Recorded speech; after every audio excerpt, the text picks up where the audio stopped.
You've got the body, I've got the brain. You are all my children now. All night long.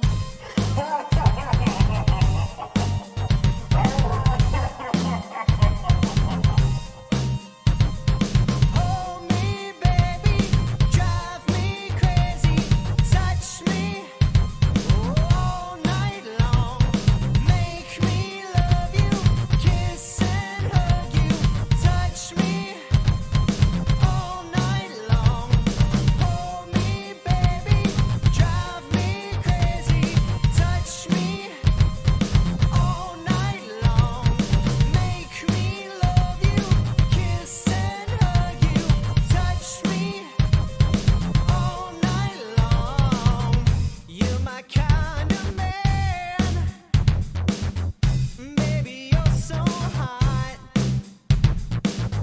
When you touch my hand, I melt right on the spot. You know that I need you when you treat me right. Oh, you know that I want you. Better do it right. Oh, this is where you belong. Don't make me wait too long.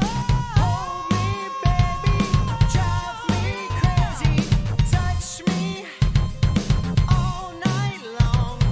Make me love you, kiss and hug you, touch me all night long. Hold me, baby, drive me crazy, touch me all night long. Make me love you, kiss and hug you, touch me all night long. Hold me, baby, drive me crazy, touch me all night long. I've been waiting for you. Just come as you are. I need you, Jesse. But whatever you do, it takes to go far. You know that I love you when you do it right. Oh, you know that I need you when you do it right. This is where you belong. Don't make me wait too long. Hold me, baby, drive me crazy, touch me all night long. Make me love you, kiss and hug you, touch me all night long. Hold me, baby, drive me crazy, touch me all night long. Make me love you, kiss and hug you, touch me all night long. Hold me, baby, drive me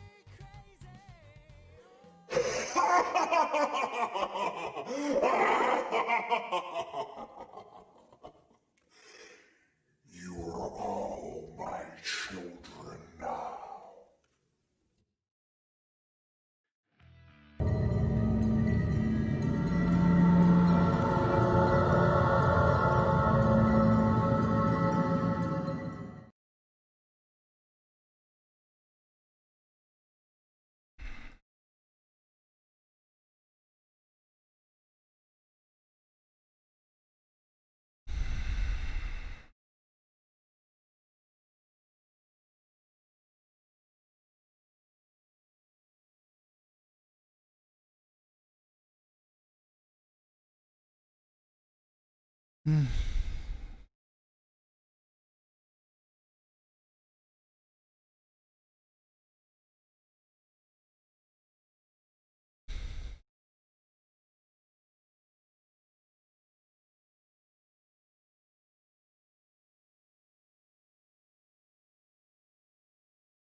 All right. We have had some technical issues tonight. Sorry about that, people, but we are live. I do believe, let me bring in the folks who are with me tonight so far.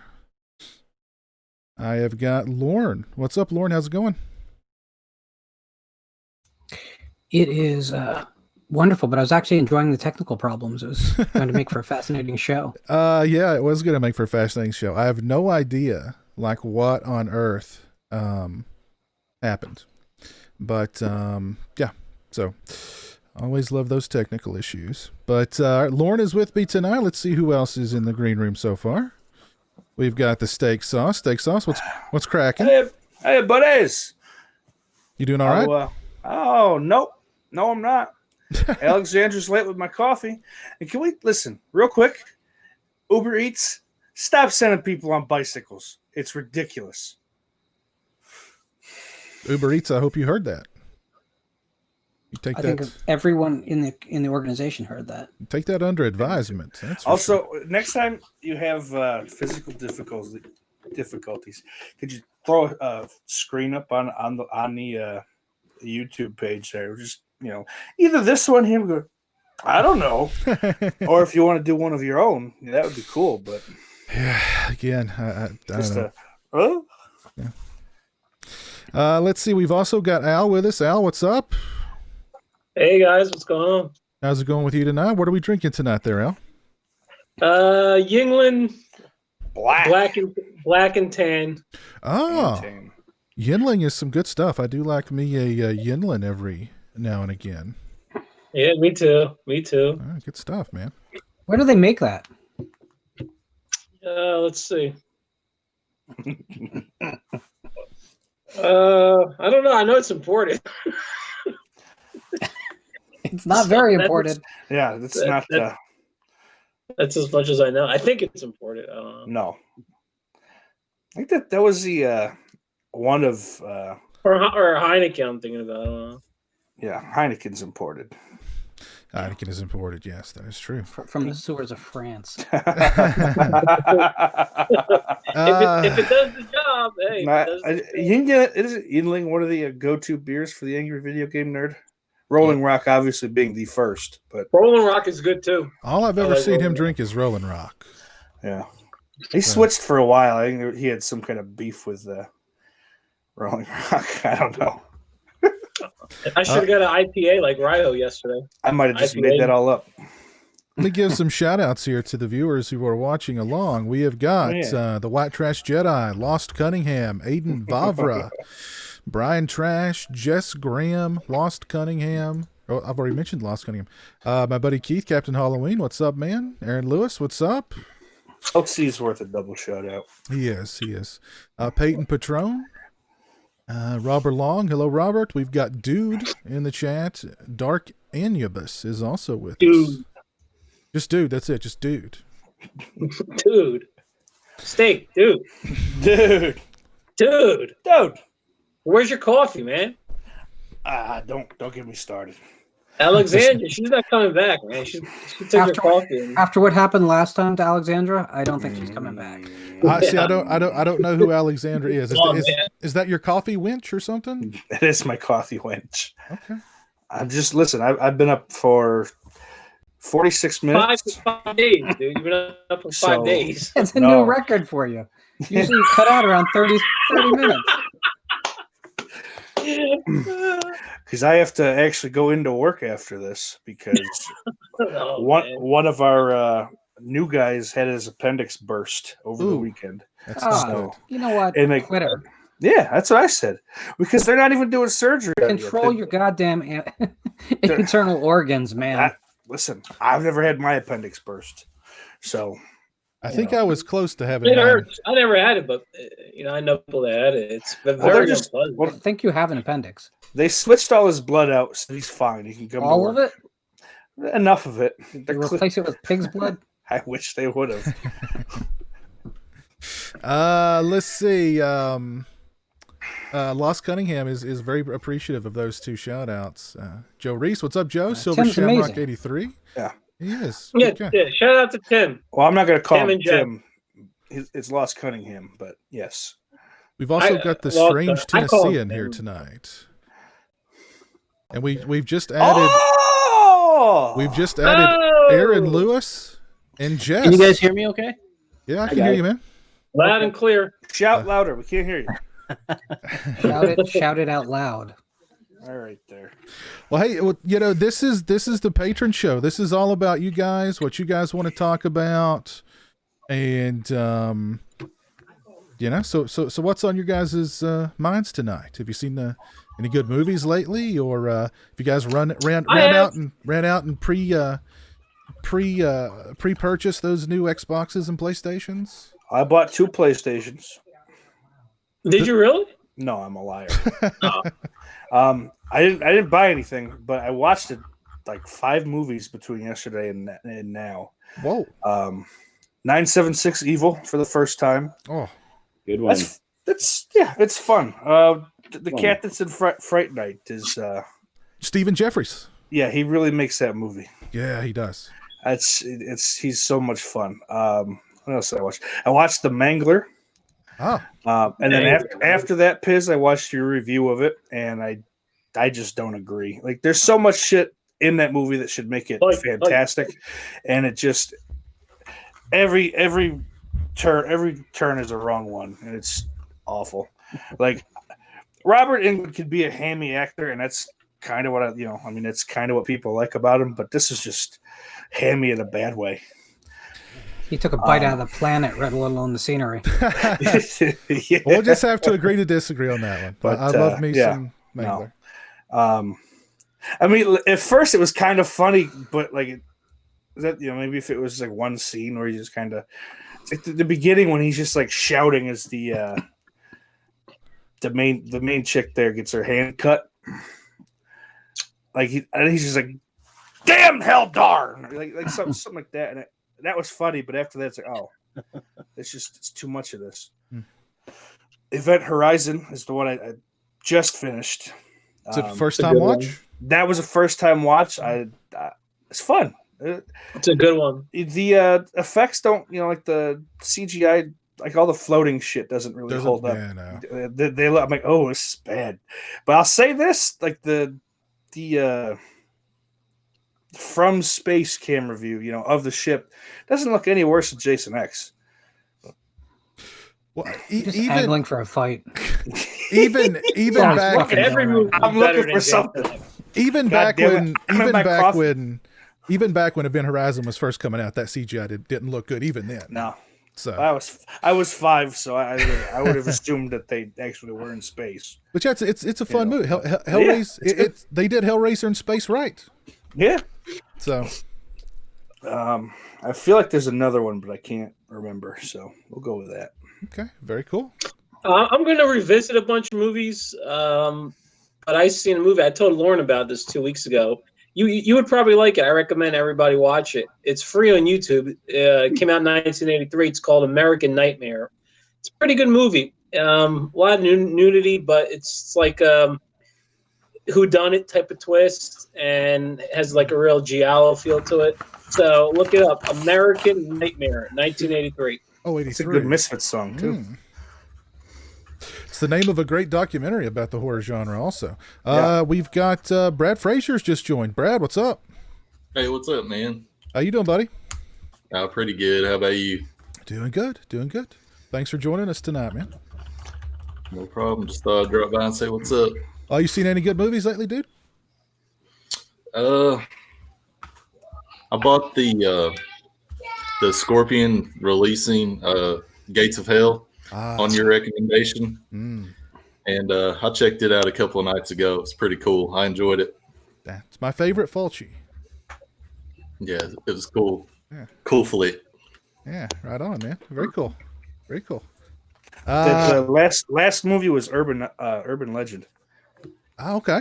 Urban By the Legend, way, cool. yeah. Very cool. You like it? I did. I hadn't seen it since it was a movie rental. Like a new rental back in I guess it would be 98. Yeah. So yeah, Cool. It's good stuff. Aaron, Jess, Lauren, you guys seen anything good lately? Last night I finished season 2 of Dark Side of the Ring. It's Yeah. Not the biggest wrestling fan, but I still like watching those. Those are really good. I picked up Beetlejuice on 4K and watched that. That looks amazing. Beetlejuice. And Beetlejuice. then what is it? Hashtag Alive. After you reviewed that, I watched that. Yeah. That was pretty good. And then I watched that Babysitter Killer Queen, which wasn't so good. Not seen that one. Yeah, I don't recommend that one. Piz, what other movies have you seen lately? I've not gotten around to yours yet. I've got to get. I've got to get. I've got to get liquored up. I've got to get very liquored up. He's got to pull me. What have I watched recently? I know I'm about to dive into these two. The Shivers and Little Monsters. Little Monsters is out. I forgot about that. Yeah, the Vestron Collector's Edition releases. Oh, I'm about man. to dive into those. And I've got a couple of Vinegar Syndrome releases I need to get on to as well. So I did see a really good movie the other day. I won't say what it is though, because it's going to be our next Forgotten Films with Eric Freeman review. So we'll save it for that.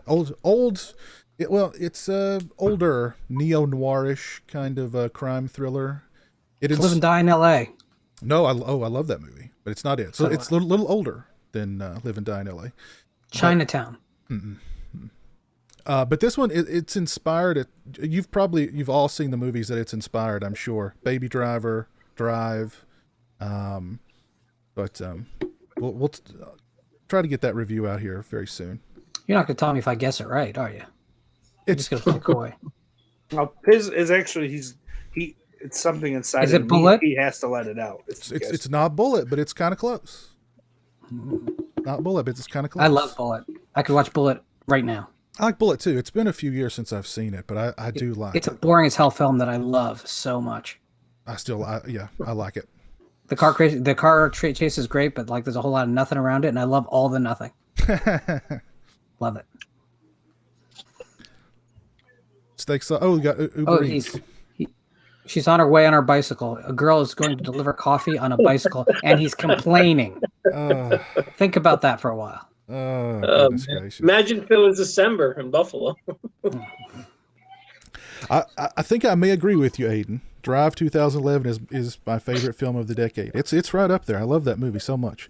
I do want to give a quick shout out to Olivia, who is listening along tonight at work. So hopefully us blathering on about God knows what will help the rest of her workday go by a little quicker. Hopefully. But what else is on you guys' minds tonight? It's what's going on with you guys? It's horror season, man. I'm just excited. I'm going to see the original Friday 13th in theater October 4th or 7th. And a local theater. It's only 20 minutes away. I was going to drive to the Mahoning, and Lauren's familiar with it, but it's just too far, because they're showing, Nightmare on Elm Street, Shudder, and Alone in the Dark. And I think that would be cool to see, but I just don't know if I really want to drive that far. Not 3 hours. I just... so I'm going to revisit a lot of films, as I'm sure all you guys will, the typical October films and stuff like that. And, Scream's going to be, I think it's going to start in North Carolina, Scream 5. It'll be due out in 2 years. I mean, it's about it, man. This Halloween's it's going to be a weird Halloween, Yeah. Now, there's a place in Knoxville, a drive-in, that's going to be showing some really cool movies I'd like to get to. They're going to do like marathons that include like Pieces and Evil Dead 2 and Demons, Grizzly 2. So that'll be a lot of fun. Hopefully I'll be able to make it to that next month. But what's going on here? Just talking about movies we're going to watch in October. Oh, I'm going to see Friday the 13th in October. Over in Wayne in New Jersey. Nice. Lauren, is that on your agenda? I want to. I've seen the original Friday the 13th a number of times on the big screen. Oh, stop! You know, Steak. Just because you grew up in a shoebox Wow. outside a department store doesn't mean the rest of us have to suffer from your ignorance. Okay. So control it. You got your coffee. Don't stop acting all cocky. Point made. Yeah, no, I'd like to. I'd like to go see Friday again, but it's also the kind of thing like if it doesn't happen, I'm really no worse for wear because I have seen the film innumerable times. But I'd really like to see Friday the 13th 3 in 3D in theaters. I never got to see that. what part of the country again, Jess? Just Print. I'm in the Midwest, Iowa. that's going to be a little bit rough. So Yeah, well, I was out in rough. LA for 15 years. I think I saw one showing somewhere, and I wasn't able to make it. And even out there, it was kind of rare. So Surprisingly. there is a over and under 3D print that is actually in good condition that has circulated. The guys at Exhumed tend to trot it out every once in a while, but they don't really go very far with that title. So Is that on the East Coast? yeah, they make East Coast runs with with it. The Yeah, problem I is think you I've need seen that. there's a box that most. Paramount put out that allows for the dual projection from a single projector, which is what makes it doable today at all. But again, outside of that print, I think you're kind of SOL at this point. That sucks. Yeah. I would Now, really like to see that in theaters. and the other problem is Yeah, that would be cool. now this digital print, which has been cobbled together from, sources, we can say, that's coming with the box set. My understanding is it can't be projected. So unfortunately, there won't be a possibility of digitally projecting it. I hope that's wrong or someone figures out the magic to make that happen. But for right now, it looks like we're still in the same boat about theatrical showings of the third film. Oh, great. Interesting. Well, I know Lorne is a huge gamer. I think he's already pre-ordered 2 of the new Xboxes and PlayStations just to hoard them. Mine. Aaron, Jess, Brad, are you guys into gaming? Are excited about the next gen consoles? I was on Best Buy. I had the PS5 in my cart, and I was clicking it for 2 hours trying to pre-order. Oh, wow. Eventually, it kicked it back out of my cart, and I wasn't able to get it. Ooh. But yeah, I tried like hell, but I couldn't get it. Supposedly, Walmart is supposed to start another pre-order tonight of them at 9 p.m. Okay. I just got an alert for that. Okay. That's classic. That's more my style, Lauren. What about you, Brad? Yeah, I am into games, but I think I'm going to wait a bit before I get one of the next gen consoles. Yeah. Haven't really decided which one I'm going to get yet. So, well, it's always good to kind of wait because it's always like those the first ones that they release are always buggy as all get out. So it's like they immediately roll out like the next version, Like a Patron update. Yeah, like super quick. Yeah. So I don't know. It is interesting though, and this can maybe segue into talking about some physical media. Both of the consoles come with a disc drive version and a non-disc drive version. Mm-hmm. And like the Xbox without the disc drive is $200 less than with the disc drive. That's a big jump because I mean they're really pushing. So what is the Xbox price then? Is that $500? It's I don't remember how much it was, but there was also a sizable gap between the disc drive version and the non-disc drive version. Yeah, the PS5 is $500 for disc, and then $400 for digital is what I'm seeing. I thought it was $350. Yeah, I thought it was like $200 less from what I saw. Okay, I may have saw. Yeah, the Xbox discless version is $200 less, and the PlayStation is just $100 less. The discless version. Okay. God damn it! This might actually force me to get a 4K player. Then, damn it.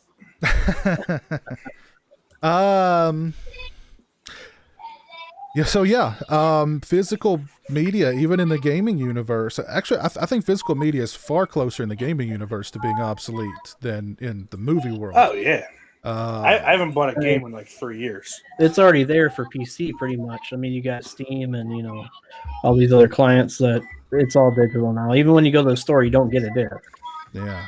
There's a piece of cardboard inside of a clamshell that gives you a code for the game. Yeah.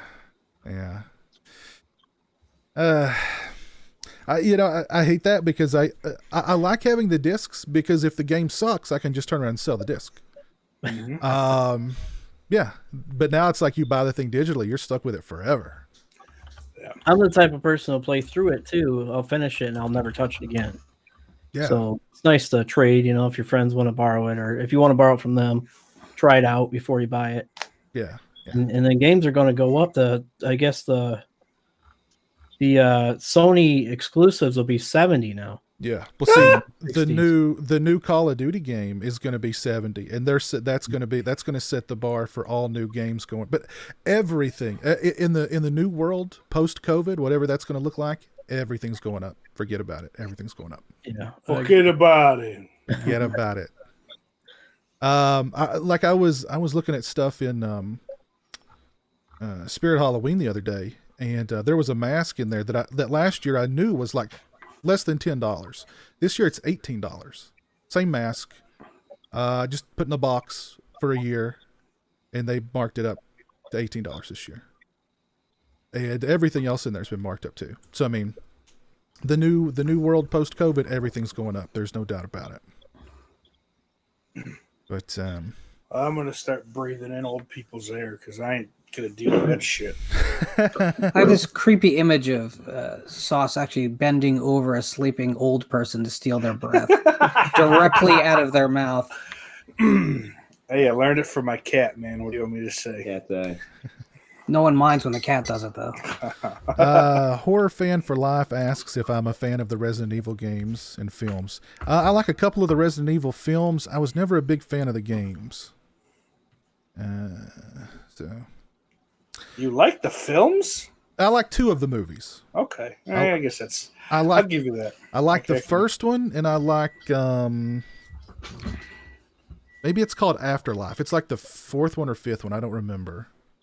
Is it the one with Kim Coates acting like a complete lunatic for the last half of the film? Yes. Yeah. Yes. That's why. That's why. Yeah. So those are the 2 that I like. The rest of them, and I've not seen the very last one they did, because I mean, Yeah, I don't know that I've finished the first one. I think that's the only one I've seen. I saw about 3/4 of it. I said, okay, not for me. I understand. I really don't mind the first one. The first one's, I don't know, it's got this really slick kind of look and feel to it, but I don't know, I like it. I don't know. Maybe I just like Mila Jovovich. That I can understand. No one can fault you for that. That makes a lot of sense, man. But I've said this before. I may be the world's biggest Paul W.S. Anderson fan, because I went down his list of movies and I was like, I like that one, I like that one, I like that one. That one's pretty bad, but I like that one, I like that one. So I may be the world's biggest Paul W.S. Anderson fan and don't even really know it. So where does that go on the resume? Is that under special qualifications or workplace hazards? Sure. Are you willing to lift heavy objects? Sure. Are you willing to work late hours? Sure. Somebody's DoorDash just arrived, I think. Alexandra's back to get her tip. I hope you tipped that poor girl steak sauce. He didn't. No, of course not. I've actually He listened. just threatened to call ice on her and just slam the door in her face. Damn. That was pre-COVID. I would do stuff like that. Now, look, they're the heroes, okay? And no matter how bad you want to spit in their face, you don't. You just give them a couple bucks and you say, get. Exactly. A couple of bucks and you tell them to hit the road. Monty's in the chat. Monty, what's up, man? How's it going? Monty. Hey, Monty. Brian Trash says he can't afford the new game systems because he spends all his money on crack. I can understand that for sure. Brian, I would suggest you seek some help. So Oh, Oh man. I would suggest you seek some help. sir. My goodness. One thing I do want to ask you guys, and then I'll turn the floor over entirely to you all, to whatever y'all want to talk about, is are there any upcoming, we got a lot of upcoming Blu-ray releases in the works. Are there any that you guys are looking forward to this Halloween season? We got the Friday the 13th box set, of course. We've got, these two. I know Arrow's putting out a bunch of stuff, some new Criterion stuff. There's a lot of new Blu-rays coming out. Are you guys excited for any in particular? I'm still just kind of focused on that big thing coming out next month. That big thing. What would that be? Well, that would be the Friday the 13th box set. I understand. I feel you. Yeah. I feel you. And also, I was gonna pre-order the Dawn of the Dead 4K, whatever the hell you want to call it. They pushed that all the way back to November now. Yeah, they have. Yeah. So I'll hold off on that too, I guess.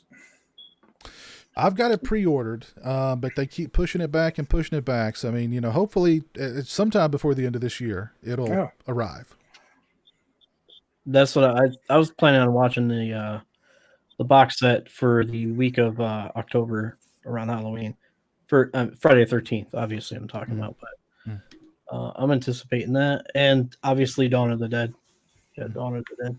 Nice. But I was looking forward to Event Horizon coming out also, but that's got pushed back till January. Really? Yeah. Oh, that's right. Yeah, that's right. I did hear about that. And probably order Little Monster since it's out. I forgot that it was coming out. It's I'm kind of hesitant about rewatching it because I mean I loved this movie as a kid. I rented it all the time, but I just have a feeling I don't know if it's going to hold up as an adult. Right. I don't know, but I'm gonna dive into it soon. Anybody else? Nobody else Just is catching up on old shows. Pretty much just the box set for me too. I'm excited. I'm still digging through. I'm excited for the Halloween 4K steelbook that's coming out at Best Buy, just because I'm a Halloween fanatic.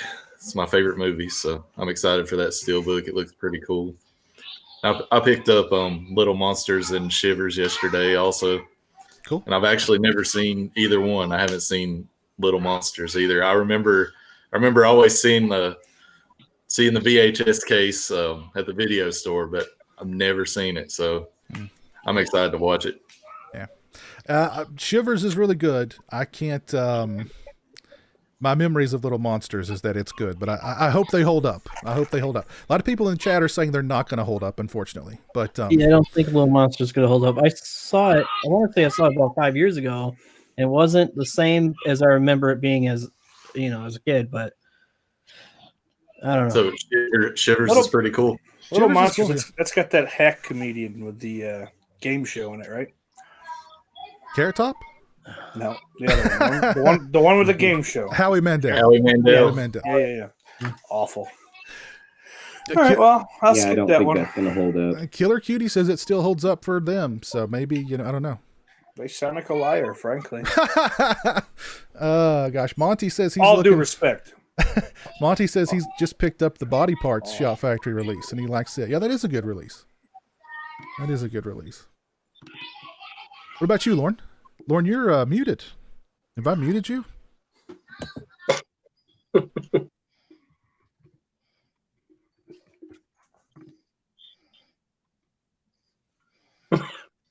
Nope, can't hear you. He's just going along. Just not in agreement with him. I wonder what happened. Can you hear me now? Yes. Oh! So, did everyone see that Severin are releasing Patrick Still Lives? I did see that. They're also releasing Jaws 5, Cruel Jaws, which I'm looking forward to. Has anyone seen Patrick Still Lives? No. I never heard of that. So, the original film is an Australian film. It's basically a Carrie ripoff with a kid in a coma. Mm-hmm. The second film is an Italian film that was not authorized by the original filmmakers. And their big addition was straight up pornography. Interesting. You'll never look there, but it's all like gore porn, and it's really sleazy. So I'm shocked that it's getting a like legit release from a fairly above board company. Like if Vinegar Syndrome did it, I'd be like, okay, I get it. But Severin, I didn't think would go here. They're claiming it's uncut too, so I don't know. That means the full Q scene should be there in its entirety. That's their Cruel Jaws 5 also completely, you know. So are they actually releasing that as Jaws 5? There's a slip cover that they've not revealed what the title is on the slip cover, but it's got to be Jaws 5 because that's what it was. Oh man. It was released as Jaws 5 somewhere, and Greece. Universal sued, and then they had to change the name to Jaws 5, and it was never officially released in like the US, I don't think, and it's not a good film. It's horrible, but I've got to have it. I've seen the trailer, yeah. It's awful. It's gloriously horrible. I can't wait to see it on Blu-ray.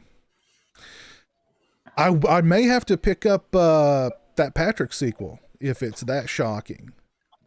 Well, it's really sleazy, like really sleazy. I may have to look into that then.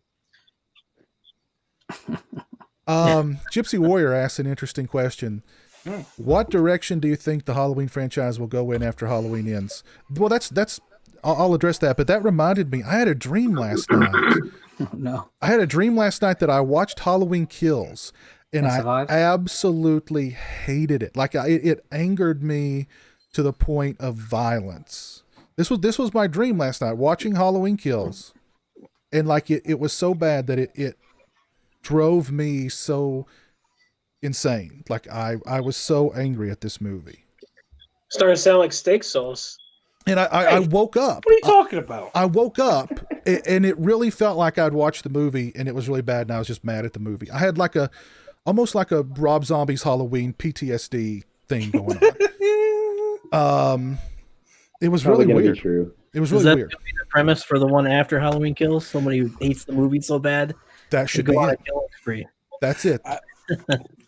That might not be a bad way to go. I don't think that's a bad way to go. No, maybe wait till after Halloween ends. That way it can be like a Halloween 3. Yeah. We need an imposter Michael Myers. But let me tell you, this is where they're going to go after Halloween ends.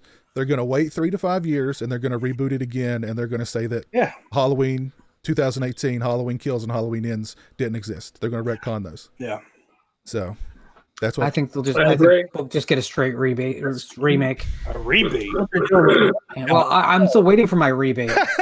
But I think we'll get a straight because unfortunately we're in a position whereas they can't just continue down the line with any timeline. So we're just going to get endless remakes at this point every they 6 could to have 10 years from Resurrection and made a better final movie. You couldn't. He was alive at the end of Resurrection. No. Are you guys anticipating? There's no appetite for it though. Yeah. So that's true. Here's my thing. All I want now, I want like a new beginning type Halloween movie. As we said, Imposter Michael, and it's basically just kind of beat for beat, just not set, at a loony farm or crazy farm, whatever the fuck she called it. Okay. What I really think is most likely to happen with this character, though, I think that Blumhouse wants it all under one roof so they can do one big, huge crossover film or a series of films. I think that's the entire goal to get that. I'd go for that if they did it right with the top 5 slashers. I think that's what they're angling for as we speak. I just don't think there's any way they can bring them all together and do what it. Do you think they're going to cross it over with? All of the above. Everything they like the Monster Squad, except all the slasher characters. The Slasher Squad. If they actually call it Slasher Squad, I'll have somebody killed. I swear to God. But I don't know. Oh God, that would. There's a 100%. You would all go watch it. You know it.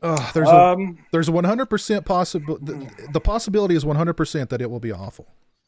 Yeah. Jess, I wouldn't be so sure of that. At least for me, like, granted, I was only 11 when Freddy vs. Jason came out, but if I had the buying power at the time, I would not have gone to see it. Killer Cutie, liked yes, it. there was a Night of the Demons 3, and it is not good. But Night of the Demons 2 is good. I like the whole series, but yeah, Not- three is certainly on a far lower tier Did of they quality. stop after 3, or there are 4 also? No, they did a remake, which I thought the remake was actually pretty decent until It it was. actually started to become a remake of the movie. Yeah. But They had a good cast, real good cast. Yeah, they had Shannon Elizabeth, what's her face from Freddy vs. Jason, the guy from T2. Eddie Furlong. Edward Furlong. That's so funny. He's the guy from T2 to everybody but me. He's a cat from Pet Cemetery too. He always will be. Killer Cutie, if you've seen Night of the Demons 1 and 2 and you can watch Night of the Demons 3 for free or for super cheap, still watch it just so you can say you've seen them all. There is a scene in which a woman wears a snake like sock, and it comes to life, and she takes care of herself with it. Very nice. So yeah. But let's turn the floor over to you guys. What do you guys want to talk about tonight? Gypsy wants to know what we think of Blumhouse rebooting, basically Friday, Nightmare, Texas Chainsaw again. What are your thoughts? I don't have any. I'd rather have a faith. sequel, as I always say. I don't I'm have happy any for faith. Texas I'd rather have the Chainsaw. Slasher Squad. No, You know, if they do Texas Chainsaw right, which I hope they do, you can't. They did. You know. They did back in '73. They've rebooted it 3 times. yeah, correct, absolutely. But and 2003 wasn't bad, Lauren. No, I agree. I'm I not- agree. It's just But- why. So let me ask you a serious question. If you were to play poker with friends every weekend and lost $1,000 every weekend, but that first night, you did pretty well, how long would you keep playing poker? I mean, You brother. Probably not long. At a certain point, you go, I need a different game because this is not my game. But in the horror genre, for some reason, we keep thinking that Michael, Jason, Chucky, Freddy, these are the guys that we keep going back to, and we keep getting burned. And people, we wait until they become, I know Piz hates the word, but we wait until they become guilty pleasures. And then we compartmentalize them. But can we just have something new and exciting and fun and cool? Well, no. Why not? In America, we cannot. I agree. I An mean, addiction. There's nothing new, fun, and cool about America. I was so overwhelmingly happy when the Texas Chainsaw film got shut down. Because hopefully they just cooler heads prevail and say, you know what, this is just not going to work. I was happy when the last Friday 13th film that was a week away from production when they abandoned it. I was happy because I don't have faith that any of these are going to be good. Let's have these new filmmakers come in with new voices, new stories. If they can't come up with original material because they're in Hollywood for some reason, maybe the forest fires are giving them smoke inhalation and they can't breathe or write sentences, then there's 60 years worth of modern horror fiction they could mine. There's no shortage of material, but instead we look and say Halloween Kills. It's just. I can't wait for the remake of Halloween Kills. That'd be fantastic. Exactly. But I've discussed this at least a little bit myself with various combinations of you guys. But like, if you want to remake a movie, as Lawrence said, there's no shortage of old sci-fi shit to do, but there's no shortage of old horror shit to do from the 40s and the 50s. Ay, Dios mío. There should be some kind of like law in Hollywood that it has to be kind of like on the shelves for 50 years before you can even think about touching it again. I would agree with that. Yeah. I think comics are in the same. But the reality is, here's the thing too. horror makes money. Yeah, and that's great, and it should, because horror is fucking fun. But Absolutely. there's all these horror writers. Lauren has had many of them on his show, that, yeah, I'm sure they're like, yeah, please, fucking give me some money. Please don't rape my book, but yeah, make a movie. Shit. I think it's easier to take a franchise that's already built and just make a new product and sell it. Well, And obviously, that's that's what easy. they're thinking from a That's financial true, yeah. standpoint, what's going to sell. Rather than taking a new franchise, making something new, Right. having to establish a franchise and making a new character, it's a risk to them. Yes. So, but I Okay. always think original is better than Yes. making a bad film. And here's the thing, though: if you do take that gamble and you happen to hit, you've got a whole new franchise that you can milk for the next fucking 50 years. I think Like the piles of garbage you are. I think we had the opportunity with like a movie like Hellfest. That was like the industry saying, okay, here's your opportunity to prove that you want something new and different, and nobody showed up.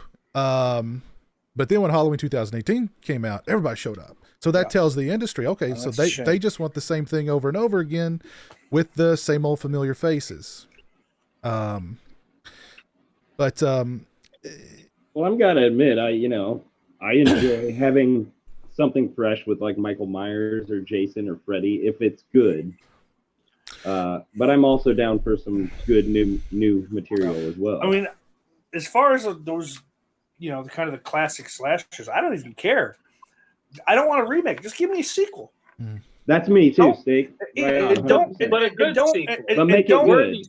Make it fine. I mean, whatever. Just don't retcon all the shit that I like. That pisses me off. Exactly. You know what I mean? And even, all right, I don't love the Rob Zombie shit, and I don't love the Carrie Tate timeline of Halloween, but don't retcon that shit either.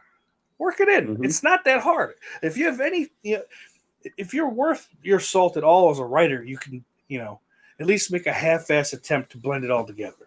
mm-hmm. Yeah, don't say parts 2 through 8 didn't exist, and I really. I mean, Christ, it's not hard. Okay, fucking Laurie Strode had to abandon the daughter she just had because she feared for her life that Michael was still out there, so she moved to Cal. All right, that step right there keeps 4, 5, and 6 in the canon.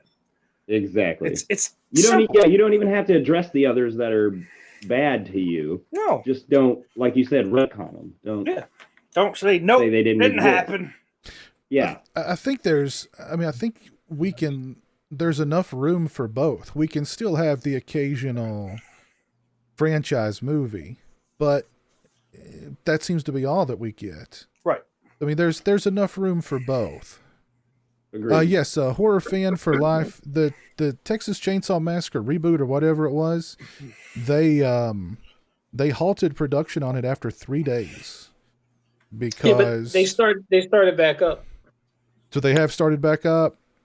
Yeah, what happened was the directors, I guess, didn't agree on one scene, or they had a certain picture. One director had a different picture, and they couldn't come, to conclusion and agree. And so they just got new directors. The movie stopped, and it's being shot in Bulgaria, which is fine. But the last Leatherface film was shot there and was horrible. So now they got these new directors, and I don't know. Hopefully, they do it good, man. I just, I'm looking forward to Scream 5. I'm looking forward to Halloween Kills, Halloween Ends, and Texas Chainsaw Massacre, because I want it to be good, and I'm trying to be optimistic. But history tells us differently, and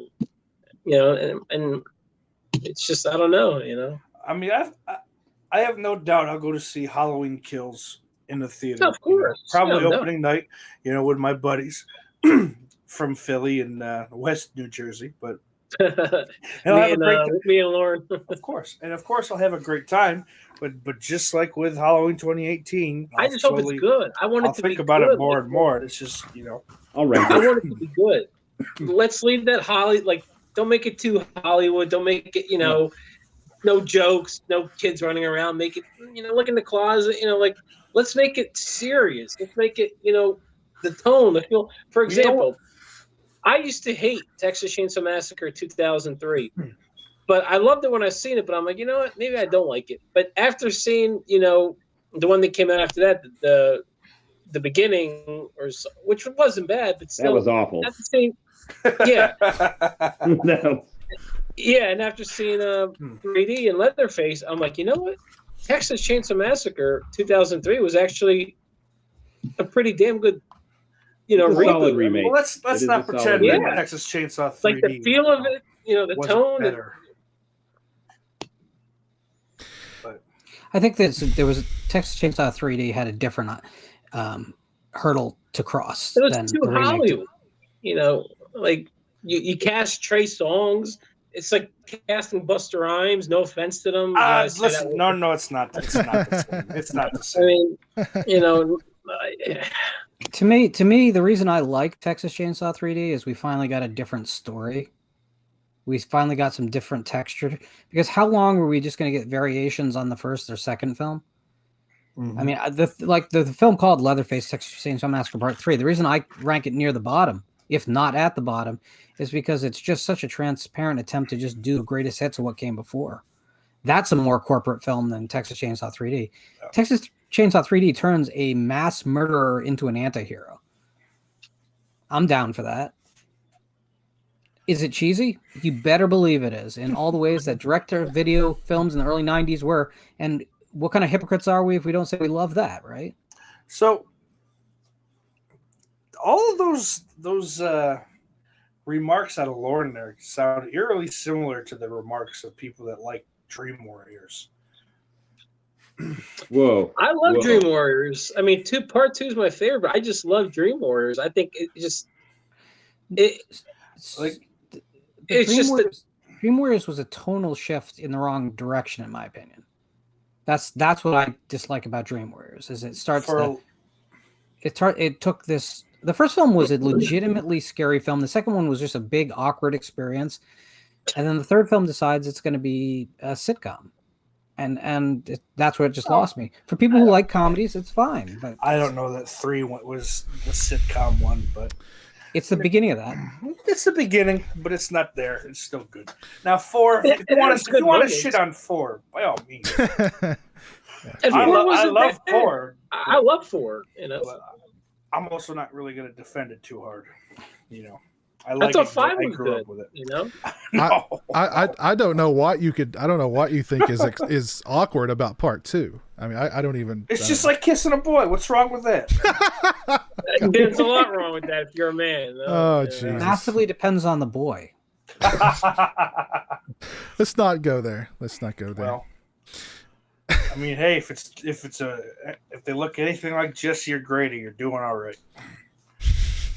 But again, my bigger problem is just that it's fine to be talking about Dream Warriors or even Texas Chainsaw 3D, but at this point, we all just feel tired with this stuff, don't we? I mean, as excited as we can be for new installments, isn't there a big part of us just frigging tired of the baggage that all these franchises have now? Yeah, a small percentage, yeah, I'd say so. Yeah. Who after the initial excitement of the announcement of this is in the works, who stays excited? Who doesn't immediately? Oh man, it's gonna be shit like part whatever the fuck. I think and you just like pick it apart endlessly. This is gonna suck. They're gonna do this wrong and this wrong and this wrong and yeah. I'm sick of that. I'm sick of that feeling because that's all it is. I think they announced movies so far in advance now too. It's hard to maintain the interest for that long. Right. I mean, you got some movies that are announced 2 years ahead of time, and then they give the movie away a year, into it. Yeah. Mm-hmm. Well, I wonder. That pissed me off about the Pet Sematary remake. I wonder. That fucking drove me nuts. I'm sorry. I wonder if the too, wait. Yeah, me too. I wonder if the wait for Halloween Kills will make people more interested in seeing it, or will they just be sort of tired of? Is it gonna? It's gonna be more interested, Biz, because one, it's Halloween movie. It's gonna be October. Things might be send me back to normal, and it's gonna be like, okay, it's gonna draw money. I'll say this: I've forgotten it was happening about 5 or 6 times. If by that point we're full on Since going I back can't to the do it. movie theaters, I'll definitely be excited to go back to see that. Yeah, I've already full on gone back to the movie theaters. But, Right. Ooh, that's right. man. Oh, I'm sorry. is the shoebox behind the department store calling? I don't live in a shoebox anymore. Because you can't fit in the shoebox. Damn it. He was out there with the free kittens in the box outside the supermarket with the homeless guy trying to sell them for crack. I watched every goddamn kitten go before me. That's right. Well, you can figure out why, right? Yeah. I just think that first off, Halloween Kills is going to leak before it comes out legally. I hope so. Not a question in my mind that that's going to happen. So when that happens, they're going to throw it out onto theaters very quickly thereafter to try and salvage whatever they can. Hasn't it already been leaked somewhere? I thought I heard something about. It's been screened to a select audience. There's been leaks as far as spoilers and stuff, but I don't think the film's not been leaked yet. Yeah, I'm gonna need somebody to shoot me all the spoilers because I don't care to wait. Lauren, what do you exactly know? I mean, without spoilers, like, do you think like we're gonna like it? Like, give us, break it down, but don't spoil nothing. That's what I'm trying to say. I don't think you can break it down without spoiling anything. I mean, here's the only thing I'll say about it. It's more of an action film than a horror film. It has a big, violent second act that everyone's going to like. I mean, but the movie overall is just as nonsensical and haphazard in structure and in ideas as the last one. So if you like the last one, you're probably going to like this one. If you don't, you're going to probably hate it a little bit more. Oh, good. Listen, but I don't want to muddy the water here. You guys should go see it no matter what, because money in the horror pocket is always a good thing. And besides, it's kind of like staring at an eclipse. You guys are eventually going to see it anyway.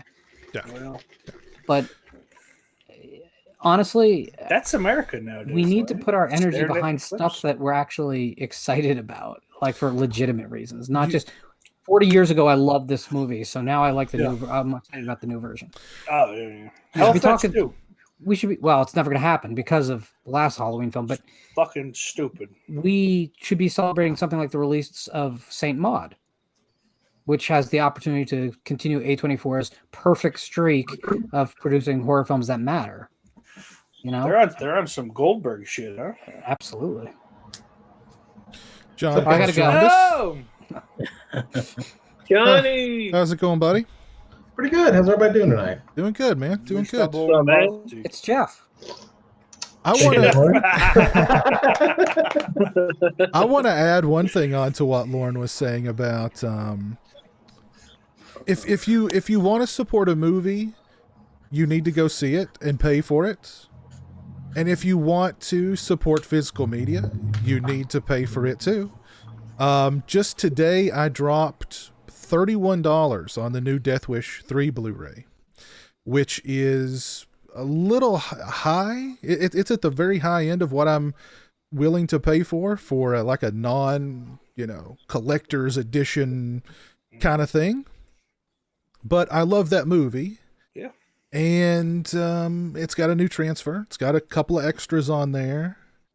But I wanted to own it. So, I mean, I forked over the $30. But, if you want physical media to survive, if you want theatrical horror to survive, you have to go and you have to pay for it. I heard that sold out or something. Death Wish 3, and it kind of surprises me. A lot of people love that movie. Yeah. A lot of people love that movie. So, I like all the Death Wishes. Even the remake, I thought was good. I've not seen the remake. The good thing about the Takedown, I do. I love. Yeah. Holy God. I love every Bronson Death Wish. Huh. Okay. I'm glad you do. And like these, these were like $12 each. Yeah, shipper's just above $10 right now on Amazon. Yeah, see, I mean that's so yeah, I mean if you want the physical media to survive as long as possible, you got to pay for it. And sometimes it's not cheap, unfortunately, but yeah, I just bought the Psycho 60th anniversary edition, And I've owned this film most of my life at this point, right? And yeah, I even owned a bootleg of the German broadcast version, which is what it is. They're kind of misidentifying it, but this Psycho's a film that's been long misidentified. Universal never tells you the history of that film and how it was made by Paramount, and they ended up with it out of a deal. But so they misrepresent the film all the time. But I just felt it was important enough to spend the money to get it on Blu-ray. I didn't go for the 4K. I went for the Blu-ray. That made sense for me. But the point is, I could have stuck with my DVD, and I didn't in this case. So when you get that stuff that's worth it for you, you absolutely should. By the same rate, I do get worried about high-priced items because I worry then we're buying one item where we probably would be buying two, which should help ultimately spread the money that we do have going around in physical media a little bit further. So I don't like the trend towards higher prices for these discs. I think that's potentially dangerous long-term. I got a question. You said you bought Psycho? Psycho. Okay. Did you buy the standalone, you said? I did buy the standalone. So I love North by Northwest, but I honestly am not a fan of The Birds really very much at all. I think that there's technical problems with that movie, not with any video release, like with the movie itself. Right. I have a question about Psycho, though. They said that there's like a director's cut or extended version on that? So what it is this. In 1960, there was 2 cuts of the film circulated theatrically in this country. Okay. It was not intentional. There's a slightly longer cut that's less than a minute worth of footage. You can find that footage on YouTube if you want it. The only place it's been available consistently was on German television, where it always played uncut. And for years, that's where the bootlegs were coming from. It's not much. Look, when Norman Bates washes his hands in the sink after killing Marion, there's actually blood on his hands. In the cut you're familiar with, he's already washed off most of the blood by the time you get the scene. There's a little bit more of him peeking through the wall at Marion. You see her take off her bra from the front. There's no nudity, but in the version you're familiar with, it doesn't even reach her shoulder before like the cut happens. And then finally, Arbogast's murder at the end is three slashes while he's down rather than just the one that you're familiar with. So, I mean, it's really minor, but if you're like a huge Psycho fan like me, then it's kind of inevitable. Yeah, so that comes... I know it came like that on the box, but I was just wondering if the standalone had that version as well. The standalone has both versions. Okay. All right. But again, be careful about the packaging because there's a lot of misrepresentations on it. They're like, oh, this is the version that was theatrically released in 1960. Yeah, this is the version that was accidentally released to some theaters in 1960, but they don't go through the whole story because it wasn't even their film. Okay. So you just got to be a little careful. It's well worth it, though. The disc is good. Yeah, definitely. I like Psycho a lot, so I wanted to get it on, 4K or whatever. Thank you, Drew, for that super chat, $1.30. I appreciate it, buddy. I did forget to mention one thing that I saw recently that was a physical media release. That was the Tourist Trap vintage VHS collection release from Full Moon Features. And it's a huge improvement over the old DVD release that I own. And it comes inside like an old classic big box VHS kind of thing. And you get a Mr. Slauson collectible figure inside of it. So the packaging on that's really cool. Yeah. Sauce can't buy that because it won't be the same as all the other discs on his shelf. I was actually going to bring that up. Why would anyone want that? Big ass fucking box. But yeah, I see the appeal, but and I break that rule all the time. I'm actually looking at all my movies now. It's TV box sets really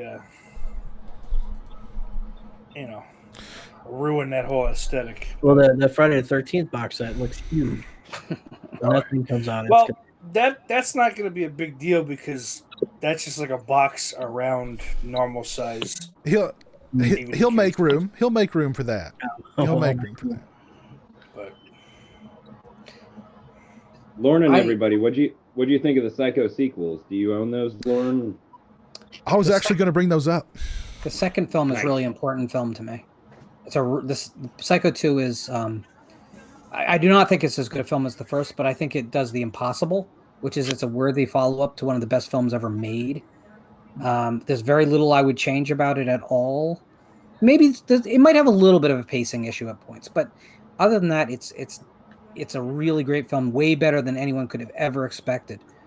The third film I like for what it is, but it's a big step down. I know that Al loves it; it's his favorite of the series, but it's I just didn't want to see that series necessarily have their sleazy slasher entry. But I actually hate the fourth film. The made-for-cable fourth film is, to me, a complete disaster. Because like Piz would say, the fourth doesn't exist. The worst thing that the fourth one's the weakest by far. Yeah, I appreciated it though. Was the fourth movie a made-for-TV movie? Made for cable. Really? Like Skinamax or? Well, the problem with it is that Anthony Perkins is basically talking on a telephone for 80 minutes. I mean, it was made around some limitations that were built into the practicality of getting it made rather than any legitimate story reason. The flashbacks aren't really bad, but they're boring because you know what's going to go. I actually revisited Nico, who was going to be here tonight for this stream. He requested that I review Psycho 2, and it was the first time I'd revisited it in many, many years. And I went and I said, I'm going to rewatch Psycho 3 because it's been, God, a million years ago since I last saw it. And I saw it on like the USA Network. So, of course, it was edited all to pieces. And I really, a lot of what you said is right about Psycho 3. I mean, it's a step down. It's the sleazy slasher Psycho movie. But it's got some great moments in it. Some great, great moments in it. I love the kill of the woman in the bathroom, of Cat Shea in the bathroom. That is so well shot and so well edited and just freaking awesome. And there's a sequence toward the end where Mother is following this woman up the stairs, and like Mother's face is all blacked out, but you can see Mother's eyes staring up at her as she's walking up the stairs. It's creepy as hell. And there's a great little moment where like the woman bumps into one of the pictures that's on the wall, and he just reaches over, adjusts it, and keeps coming right at her. There's some great moments in that movie, and I don't know, I really enjoyed watching it. But yeah, it's a step down. It's the sleazy slasher Psycho movie, but I had a great time watching it. It's fun. Yeah. The fourth one. You dislike 4, Piz? Yeah. I don't remember a thing about it, and I've not dared to rewatch it in a long, long time. So I love the first 3, of course. I agree with Lauren about part 2. Part 2 is just part 2 is better than it has any right to be. It's a much, much better than it has any right to be. But that's because Tom Holland wrote the screenplay, and Richard Franklin directed it. And they knew what they were doing. Has anyone taken my long-standing advice and checked out this year's spiritual remake of Psycho from India, from director Miskin? No. It's so not Psycho, but it feels exactly like something Argento would have made about 1974 or so. So it's like all the stuff that Psycho inspired was the real inspiration. It's so good. It's so good. What's the name of that again, Lauren? Psycho. You can. I think it's on Netflix. It's called Psycho as well. It is. Okay. Captain Halloween. I have read the Psycho novel by Robert Bloch, but it's been so long ago I don't remember very much about it. It seems like it was pretty close to the movie. A few small differences. Yeah. And I started reading Robert Bloch's Psycho 2. But that's a total different. That's a totally different thing than the Psycho 2 movie. Signed by Robert Bloch. Nice. Oh, you wrote on the inside of your book. How nice. Jeff Fahey fighting Anthony Perkins in Psycho 3 is one of my favorite scenes with the ashtray. That's a good. It's a good scene. That was good. Yeah. Good stuff. Anything else on you guys' minds? Another thing I was excited to watch on Netflix was the Unsolved Mysteries. That's coming soon too. Oh yeah, that's coming back. Yep. Yeah. Thank goodness that is coming back. October. I got a surprise with the new set of 6 that they released back in June. I thought I had watched all 6 of them. Apparently, I just watched the first 5. So I had one that was just like sitting unwatched for 2 months. So I was like, oh, sweet. It was like a little little bonus episode. Which one was that one? It was one where allegedly the mother had the daughter killed, and oh yeah, yep, yeah. I'd like to see him do some more paranormal on this next round. They're supposed to have some paranormal stories this time around. I personally, the UFO shit is just, I don't know. I don't care about it.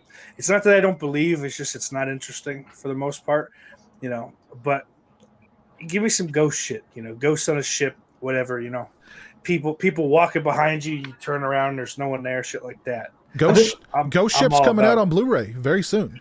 Well, I don't mean. All right, I'll pick that up anyway. I just remember when I was young, like watching Robert Stack, like have to try to keep a straight face while talking like about Bigfoot or something. Yeah, he was a trooper for some of that shit. And if you read about it, he's like, I don't want to do we really have to do this? And in his backyard, a Yeti. You see, I grew up with In Search Of, and that was Leonard Nimoy pretending that he cared about any of this shit. Yeah. I've not read the Halloween 4 novelization yet, but I've got Halloween 2, 3, and 4. I'd like to read them all during October, but we'll see. Are these easily? This one is very easily accessible. Two and 3 is not, but this one is. I heard something about the original book was really rare. It is, yeah. Okay. I might have to get back into reading again. I got some books of some assholes. What do you mean? What do you mean back into? Well, what I mean is that I Like finally elementary learned school how. was over a while ago, and he's got to get back into it. I got all those. Like the last Playboy that he found in the woods is finally decayed. What I mean is, away from nothing. Is those Hooked on Phonics CDs that I found are paying off, baby. Nice. Horror fan for life says, Pizzow, do you like the House of Wax remake? It's a lot more like Tourist Trap than House of Wax, LOL. Yeah, I mean, it kind of is, I guess. It's okay. I've not seen it in a long time, but when I did watch it, I was like, yeah, it's not bad. You guys have any suggestions of what I could pair with Little Monsters so I could get the $25 minimum on Amazon here? Cocaine. It's sold out. I don't know. What about the Shivers release? That's a good one. Shivers, okay. I haven't seen that. Yeah, it's $10 right now. It's good. Whoa! It's good Cronenberg flick. I just bought the Universal Monsters like Essentials collection for $29. That's really good. Is that the eight movie? Yeah, I was gonna buy like all the Legacy collections like individually, but I was like, this will probably do. Yeah, I gotta dig a little further into that. I kind of spoke about a couple of the ones that I've seen for the first time. You made my heart go like this the whole time. It was. Listen, I went in like kind of hoping that I'd like Bride of Frankenstein, but expecting not to, and I was so happy that I enjoyed every second of it. It's such a subversive film, man. To this day. I'll tell you, I was watching Creature from the Black Lagoon before I hopped on here, and what I was shocked at is how amazing that movie looks on Blu-ray. I mean, it's gorgeous. So, did you got your set then? Okay, I haven't gotten I bought the Creature from the Black Lagoon Legacy collection, and then this collection went on sale for $30. I was like, well, I'll just go ahead and pick that up, and I'll have the other two. The most amazing transfer is the Invisible Man transfer. It's like unreal how good that print looks. Because I mean, it's not even a matter of proper storage or anything like that. It's just pure age in this case. Yeah. But that print looks amazing. It's not my favorite of the Universal Monster films by a long shot, but that they did an amazing job. I mean, they got what they could out of the 31 and 35 films, which are, obviously the crown jewels, but age, man. They're never going to look better than they look right now. Yeah. But a few years on, it's amazing what they were able to do. Well, I'm really glad I went with the Blu-ray because I was debating on just getting them on DVD because I figured that'd be enough. But No, I you mean, made the right move. You made the it's so worth it. Now, what you need to do though is you need to pick up from the Shout Factory Captive Wild Woman trilogy release so that you have that, because that should really be represented in the proper package. As far as I'm concerned, Paula DePriest is a classic Universal monster. I'm not being cynical. Speaking of classic Universal monsters, I pre-ordered the Jaws 2, 3, and 4 Blu-ray set. I was so mad about that. Nice. Yeah, so that comes out end of the month, I think. I was so mad about that. I bought 2, 3, and 4 like right before they announced that. I was like, "Come on!" I was looking just to buy the Revenge. I didn't care about having 2 or 3, and I saw the set was on. Was available for pre-order. I'm like, hey, $14. Gotta get it. Horror fan for life. Do not buy Dead Don't Die as a blind buy. Do not do that. At least rent it. It is one of the worst experiences I've ever had in a movie theater. You need to see it. Make sure you want to pay any money for it. Yeah. No, I stole that one. I haven't seen it yet, but I can't. I circle around it. I got a list of movies that I'm like, should I throw this pile of shit on? Oh my god! Does everybody do that? There's just like all these sealed movies in your collection. And you're like, I really need to get to that. Yeah. When I used to live down the road from Big Lots, so I just go through it, just like, yeah, maybe I like that, maybe. It's $2 a movie. Who gives a shit? And they would just sit unopened on the shelf. And it's like, yeah. Dollar Tree is the worst for me because I'm like, if I'm even remotely interested in it at $1. Yep. I remember going to Myers. This was probably around 2003, maybe. And I found Myers! Nosferatu DVD, but it had typo negative music into the actual movie. And I can't find that. I lost it somewhere. I let somebody borrow it, but I can't find that version anymore. It's pretty neat. Is that a little storm cloud there? That is Stormy. Yep. Just her next time, maybe. Don't put your face on there. See, Jeff Overing has joined us. Guys. I was considering the Stormcloud channel. How's it going tonight, Jeff? You doing all right? Yeah, just doing things around the house, eating dinner. That's about it. But, Okay. Yeah. Cool. Anything else on you guys' Watching some minds? horror movies. Oh, what are we watching? What are we watching? I watched Little Monsters, and I also got Shivers. Oh, cool. Yeah, we've been talking about those releases. Yeah. I think if Vestron keeps putting stuff out at that price point, they'll have quite the little hit on their hands. Yeah. I thought these were going to be like just, I don't know, bare bones, but I mean, they've both got quite a lot of extras on them. They're smart. I don't know how many of them are new to these releases, but there's quite a few extras on here. It appears that $25 or more too. It appears they're dropping the price on the whole catalog.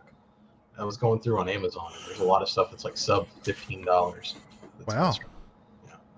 I wonder if that's a good sign. I hope so. Like, I hope they didn't just put these out because they were done. Like, we've already put money into them, so we have to put them out. I hope it's not one of those deals. Yeah. I hope not either. Anything else on you guys' minds?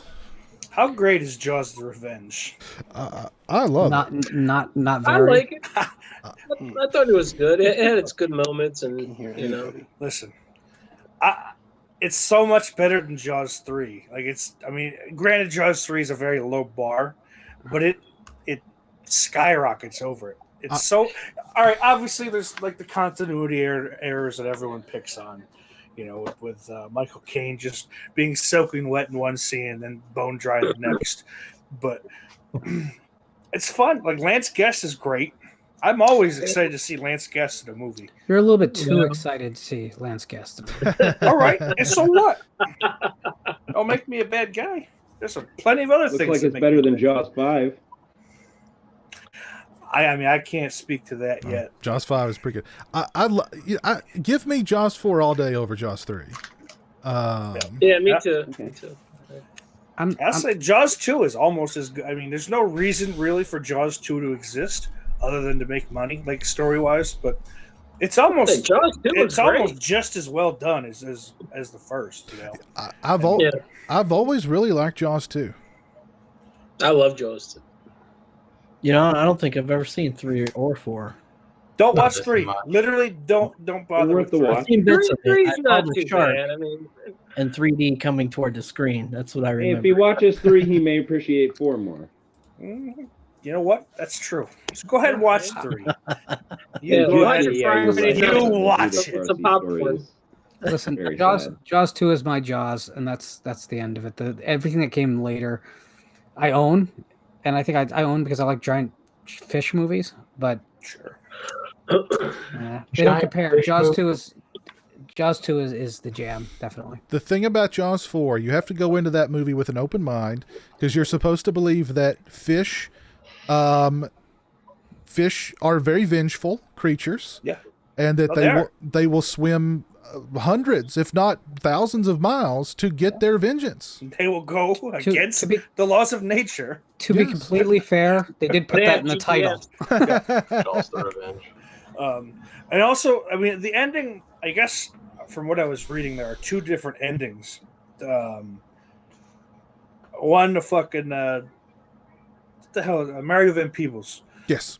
One, he just dies. Yes. You know, spoiler alert. And then the other, he's like, listen, that fucking shark had him in his mouth, like his whole body in his mouth, and he clamped down. He's not living. No. It's horseshit. No. There we go. When I saw it in theaters, he didn't live. Yeah. Yes. And that makes sense. It pissed me off when he goes, hey, help, I'm alive still. There's 2 different versions of the shark dying too. There's one version where the shark explodes somehow. It gets stabbed in the gills and it just miraculously explodes. And then there's the other one where the front of the ship breaks off and the shark just sinks to the bottom with the whole front of the ship in his neck. So And that the ship breaking off and Van Peebles dying are all the same cut. And that's the cut that I absolutely would have went with. I don't need to see the shark's not going to explode. Like, I've tested this out.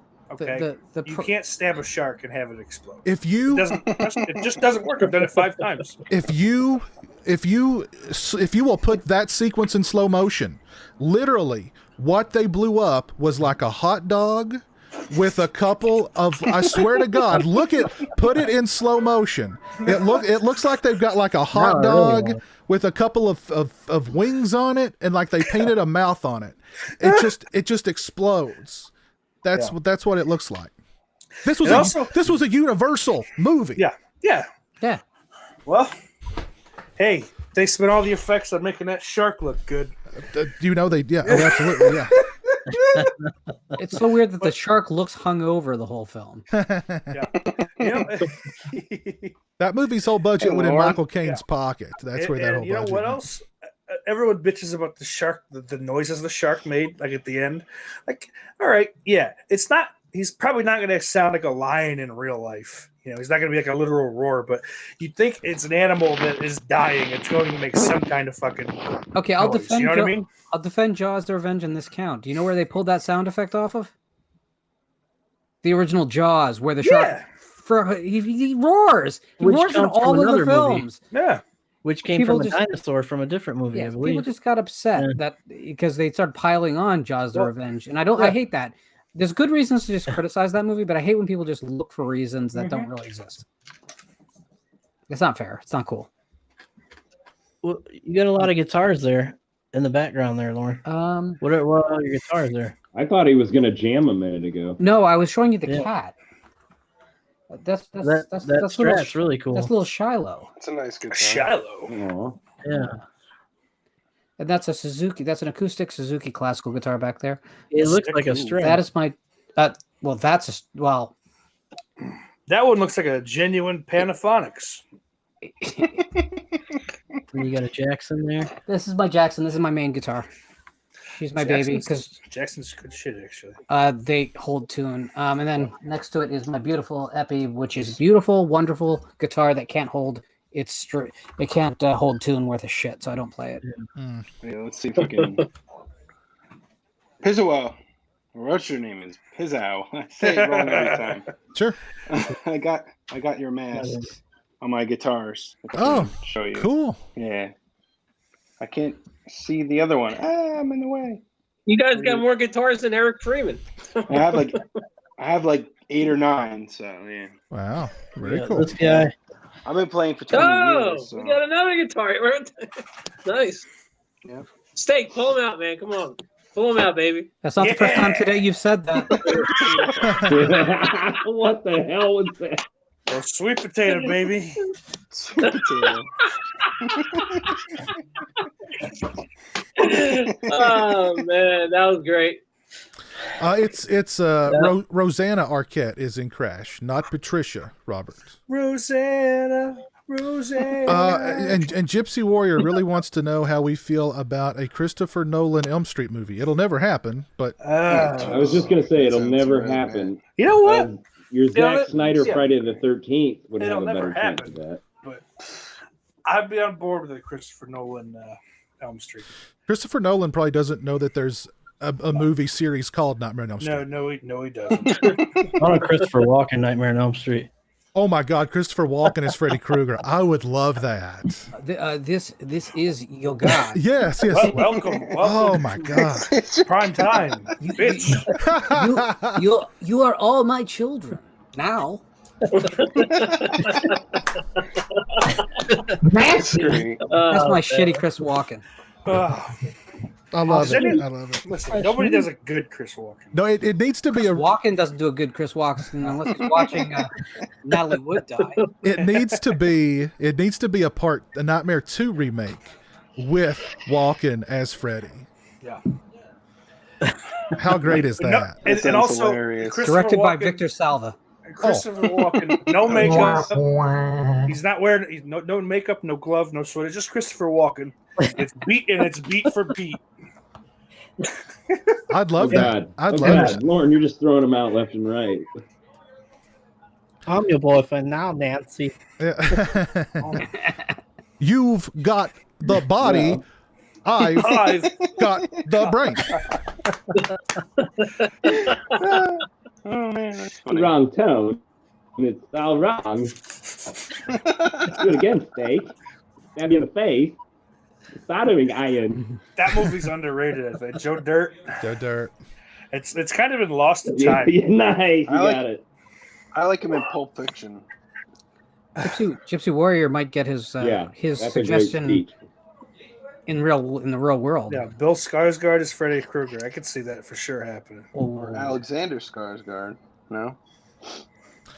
Maybe. Let's get the elder Skarsgård in there. The old Maybe man. long after Robert's gone. The old man. Yeah, let's get the old man in there. The old Skarsgård. Oh, Stellan? Stellan. Yeah. Stellan Skarsgård. He was at Good Will Hunting, right? He's the. Yep. Yeah. Yep. The professor. Professor, right? And Marianne? Oh, you kid. Oh, you're. Blumhouse's Gilligan's Island. It'll probably happen. Like, no question about it. And there'll be a glowing rock that causes all the problems. They made fucking Fantasy Island. I'd watch it. Exactly. They made Love Island. That was awesome. Tanya's Island? Love Boat. A Blumhouse production. Love Shack. Love Shack. Yeah, what about it? Take Horror that fan for Sandor. life, is asking about the Kindred, why it doesn't ever get a release, ever. You know, I agree, man. I want that movie. You know what you did. I've not heard anything about that release from Synapse in years. It seems like years, so I don't know. It must not be happening. The Synapse seems to take a long time between releases. So, Don Mays on Sunset Boulevard with a hat. Anyone want to contribute to the Kindred DVD release? Someone I was talking to mentioned that it seems like releases have been slowing down. I'm assuming it's because of what's going on, but I mean, they kind of should slow down. Like all these companies are just like shitting out movies, you know. I've really not noticed that it's slowing down. I mean, I think it's I don't know. I mean, it's seems like every month. I mean, we're getting a number of releases. So, all right, Arrow is apparently putting out some kind of big slasher movie very soon. A big 80s slasher movie. Oh yeah, I soon? saw that. They teasing. What's left though? I don't know. What isn't out? See, the guy who mentioned it, Caleb Waddell, he does 88 films. So, I mean, I wonder if it's one of his old releases that they're licensing or that they came to him for extras for or something. I don't know. But just thought it was odd that he was the one kind of making that announcement. But yeah, I was like, what? Because they said, because according to him, it's a big, one of the biggest 80s slashers. So what could that even be? Could they have the rights to a UK Friday box set? I mean, maybe. Maybe. Yeah. What? How pissed off would all of you be if the Arrow disc came out and had everything you wanted that's not going to be on the shout? As far as extras go, though, I don't know what else I need to know about those movies. Like, I just want a better print. I think the only way I'm with you, but I think the only way Arrow could upstage them is if they actually do 4K UHD releases. I would be pissed. Like after everybody, shut up. Horror fan for life wants Elves on Blu-ray. Oh and God! I back that play 1,000%. That movie sucks so bad, but I need it. So wait a second. If there's a domestic release of Elves on Blu-ray, doesn't that mean that other countries can legally invade us as harboring weapons of mass destruction? I'm surprised. I'm surprised Vinegar Syndrome's not already put that one out on Blu-ray. To be honest, I mean, oh God, what are they waiting for? My grandparents have a copy of that on VHS. I got to make sure I get that from them. Oh wow, probably soon. It would be the first time you stole something from your grandparents' house. There's Mark Striano in the chat. Mark, how's it going, buddy? I saw my buddy Gabe in the chat earlier too. I don't know if I said hello to him, but hey, Gabe, what's up? How are you doing?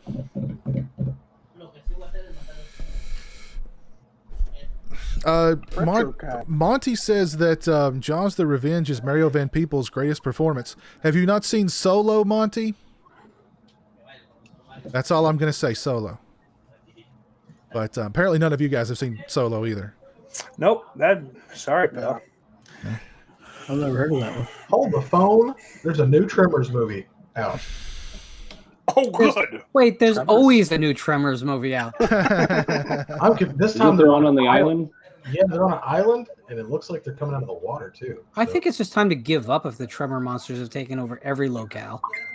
Just abandon Earth at that point. I hate that. I love Tremors so much. They've taken over land, air, and now sea. Man. The original. After that, it's just not the same. Well, the original's fantastic. Yes, all the other sequels are crap, but I still like them. They're fun. Yeah, they are. They are absolutely. Yeah. But they are crap. The first one. Nah. Yeah. They're definitely not the original. They should roll the Tremors into the Godzilla franchise. No, the original's fantastic. Well-made movie. Absolutely. Yep. How about that big dumb CGI looking sandworm in the Dune trailer? Did that not cause everyone to yawn collectively? I thought it was a butthole. It's awful. What do you guys think of Shivers? Are any of you guys Dune fans? Shivers? Yeah, we talked about Shivers a little earlier. Okay. I like Lynch's film. Did the original worm have the opening face in Dune? No, he had an open face sandwich. That's what you're thinking. Shit on the street. Another man that lives at too many Jersey diners, I can tell. Before COVID, you're not wrong, man. You get open face roast beef sandwich at a Jersey diner for $9, and it comes with like Morris French fries, and you can humanly fit in your body. Yeah. I'll say this though: the one thing that pisses me off about New Jersey is that every Reuben in every diner is open faced, and it's not the way it's supposed to be. Really? That's a close sandwich. I think you need to talk with your waitress. I mean, have a serious discussion with her. I'll scream in her face. I think that would end with Steak Sauce being arrested, probably. It takes way more than that to get arrested. Make it right. Diner. Do it right. Yeah, I mean, listen, the Greeks love me. I don't know why. but they do, so I'll be fine. There's a Greek diner in every Jersey town, and the owner is banging all the waitress in all of them. I'm not bluffing. No. That's just one of the perks of being a waitress at a Jersey diner. All the old Greek man dick you can handle. Wow. Oh boy. That went a place. Oh Jesus! What else? What else do you guys want to talk about? Movie related. So I did see something that I would like to recommend to everyone, and no one will actually take me up on my recommendation anyway, especially you, Sauce. I just saw a film, the second film in the Indonesian series, May the Devil Take You. It's called May the Devil Take You 2. Where? Clever. It's a pretty effective film. Basically takes on the whole haunting possession thing, but it does so in a way that you're probably not expecting. I think this series is pretty cool and pretty neat, and definitely new, and that's what's exciting about it. Where is that available? Around. Oh, okay. If you have a VPN, it's going to be easier than if you don't have a VPN. Gotcha. And let me tell you about a great VPN offer. If you go to surfshark.deals/pizowell, and you should put that on a T-shirt. And you use sell the T-shirt. Segue into that. You know, Piz, I'm glad you're finally plugging this shit. Because for like 2 months, I was the only person that said anything about it. It is a very good deal for a VPN. It's great. You get like 3 months free and 85% off. You're talking about like dollars per month. Yeah. It's literally it cost me $36. I have a VPN for 2 years and 3 months. Like it's fucking stupid. Listen, get in on the offer because eventually they'll realize it's a mistake. Yeah. They should. Nobody should have that. He's trying to get a percentage, Piz. Stop it now. But for real, yeah, it's a great deal. Surfshark.deals/pizowell. Use code pizowell, and you know it. Talk about being region free. You know what I mean? Yeah, man. Way to bring it around. Speaking of region free, no, I'm just what is this region free? Region Free is a live streaming genre discussion show without borders that I'm a part of, and it's a fantastic thing. I think you're more than just a part of it. Well, that's true. The lifeblood. The lifeblood, the heart, the soul, and the face. The face of Region Free. And some would say the hands. The hands too. The whole body. There are litigations there that have to be resolved before we put that out. Monty, if you need basically the show that brought me to you all. Ah, cool. Yep. Yeah, I can't imagine we'd all be sitting here together without that show and its predecessor that I assume you guys don't have the copyright for anymore, so I won't bring it up. But yes, October 1st is the premiere of Region Free, so you guys mark your calendars. Region Free, October 1st, episode 1. The irony is, we called it Region Free, and then we're going to charge you. That's not true. That's not true. No. I hate to say it, though, fellas. I have to go. I have to go to work, unfortunately, on my goddamn day off. 2 days in a row. But, you know, I just like to say, check out my channel, the Old Steak Sauce channel, Off the Grill podcast. Now on Spotify, audio only if you don't, want to watch me. If you're blind and don't care. Right. All those things. You know, if you don't eventually get an A1 sponsorship, it's going to be a waste. I'm hoping for something, man. I just want to put my beak a little bit. 57, Country Bob's, anything. I don't care. Listen, I'll hawk the Save-A-Lot brand at this point. Okay. But yeah, I probably, if I'm not too tired after work, I'll be doing a little drive time stream Friday morning. But check me out, Twitter, Deacon Taylor 66. That's pretty much it. I love you all. Thank you for having me, Piz. And get to work on that movie because I need to see this one. Oh, Jesus. All right, take care, man. Have a good night. You too, guys. Later, Steak. See you, buddy. Nice. So that was the sauce. The sauce has left the building. De-sauce. We've been de-sauced. We've been de-sauced. We've been deloused. I'm looking forward to the fan-made Friday the 13th movie too, as well. Which one? What is it? Never Hike Alone in the Snow. Never Hike in the Snow. Yeah, that'll be a good one. Yeah. Yeah. Never snow in the hike. That one's also coming out October 13th. It's going to be busy, man. Busy. We've got somebody named Blood Red Skies in the chat. That's a new one. Blood Red Skies, hello. Owen Sartor, hello. Jason Marinko, hello. And we've got Wet Movie 1 Brendan in the chat. How's it going, buddy? There's Nico. Nico, if you're Nico, hop on, man. It's not the first time you said that either. Born with the quips. I also love Christopher Walken in The Prophecy. Great movie. I love the original Prophecy. I do too. I still have to see it. The second and third films are kind of okay-ish, and then those direct-to-video ones after that, not so okay. Yeah. I didn't even know there was any after 3. There's 5 films in that series. I agree with you about that. And then there's a film from '79 with a mutant bear. Christopher Walken stopped after part 3, though, right? Well, he didn't do 4 and 5, correct? Oh yeah, I believe so. Yeah. I want to see a crossover with that movie and that film Michael that John Travolta did.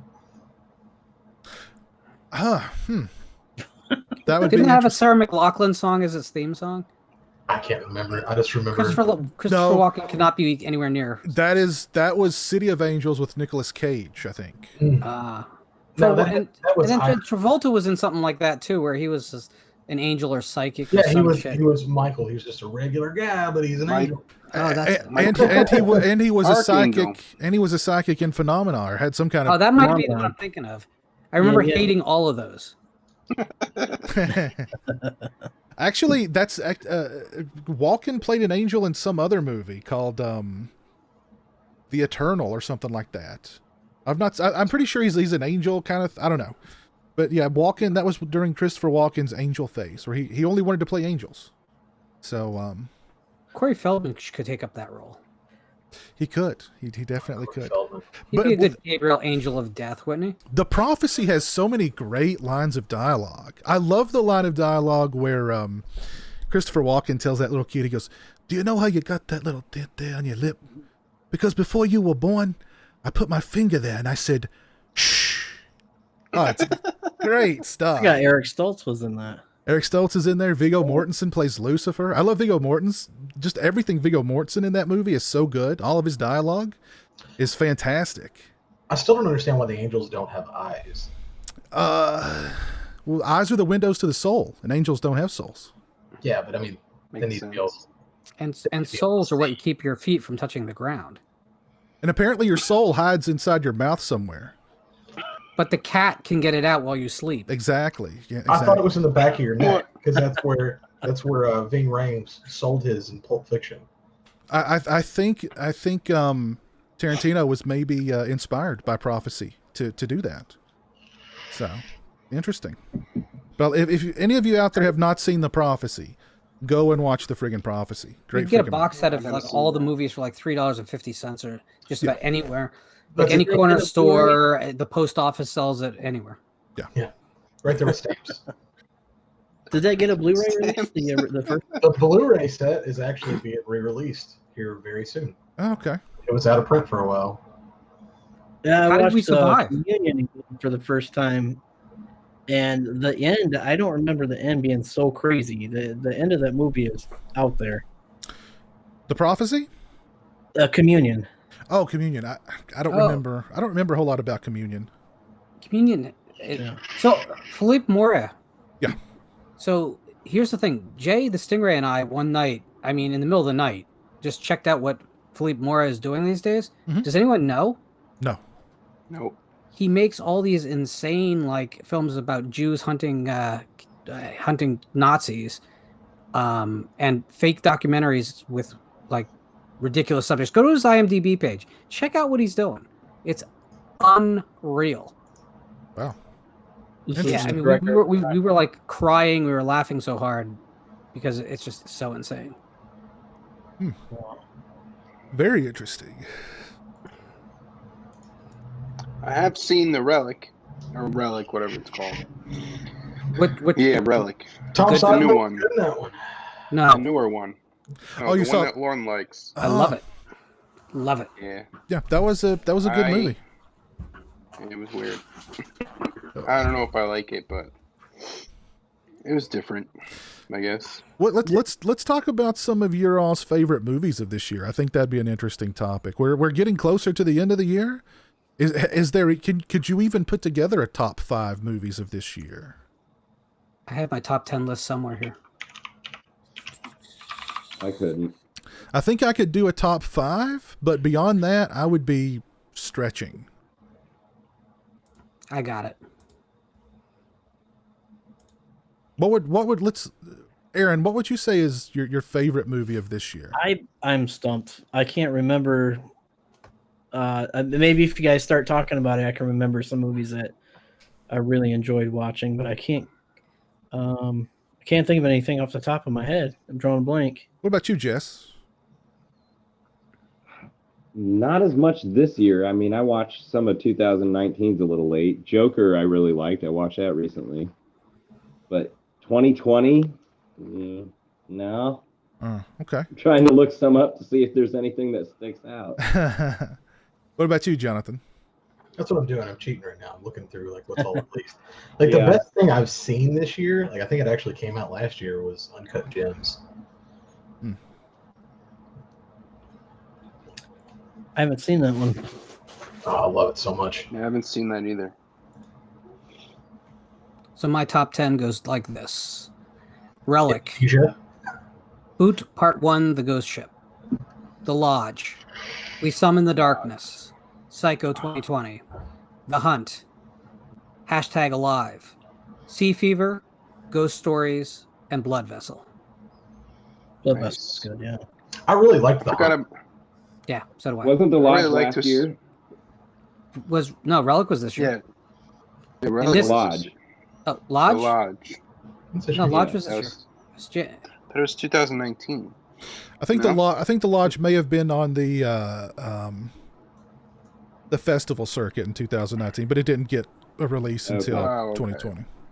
Well, I will agree. The Lodge is probably the best movie so far I've seen. You guys recommended it, and I did like it. I liked We Summon the Darkness. I forgot about that. That was a good movie. Give me Alexandria Daddario any day. No. Yes.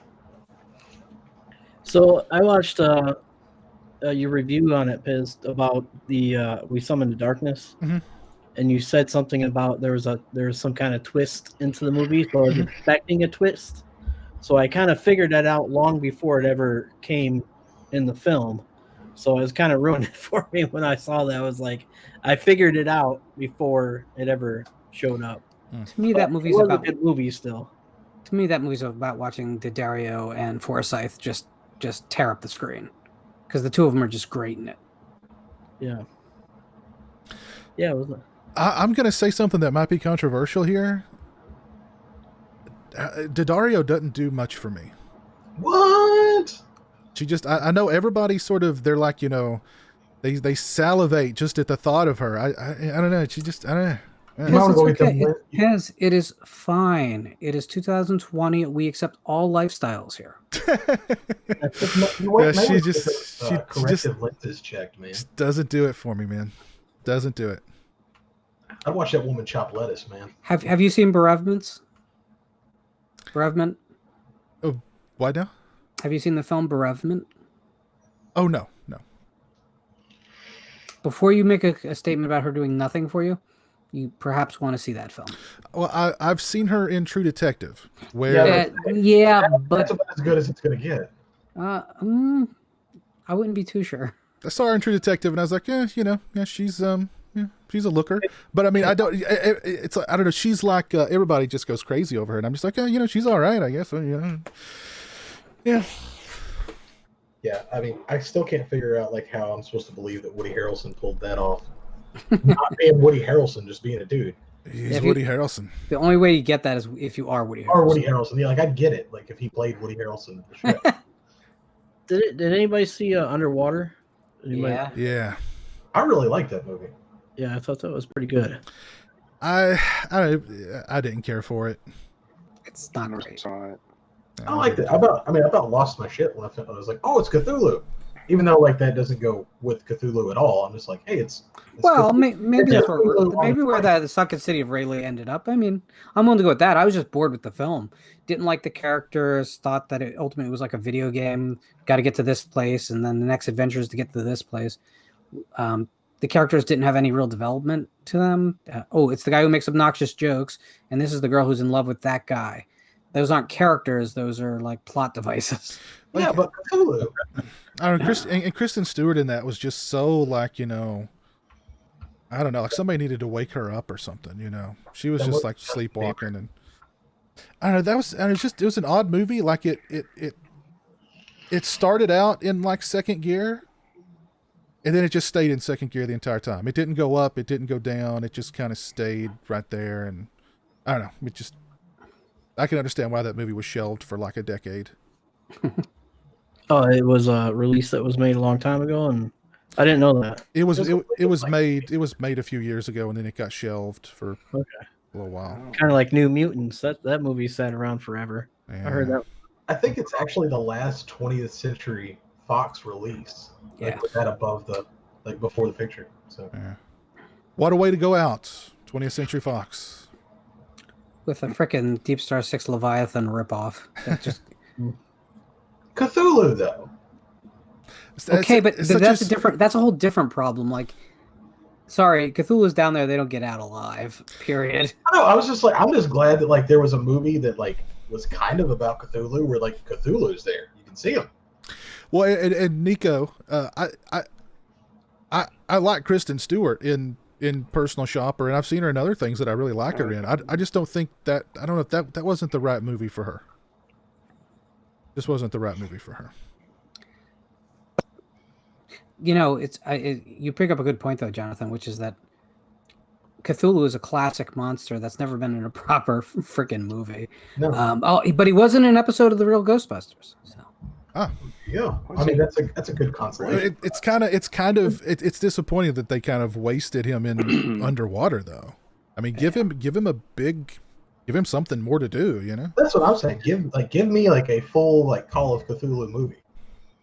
Is Cthulhu? That's from like Lovecraft, right? Yeah. Yes. Isn't it supposed to be a creature that's supposed to be indescribable? Like you can't. Well, no, not exactly. So, Cthulhu is described vaguely as having the attributes of a man, a dragon, an octopus, as its general outline of the thing. But that it was the actual form of it was too involved for us to have even words to describe. But I mean, from that, we've gotten pretty close. And in one of Lovecraft's letters, he actually drew the idol of Cthulhu, which is the image of the monster. So, I mean, I think in this case, it's not as crazy as some of the other beings, where like Azathoth, which is intentionally just indescribable and will drive any human being immediately insane upon viewing. Okay. Has anybody watched the Lovecraft Country series?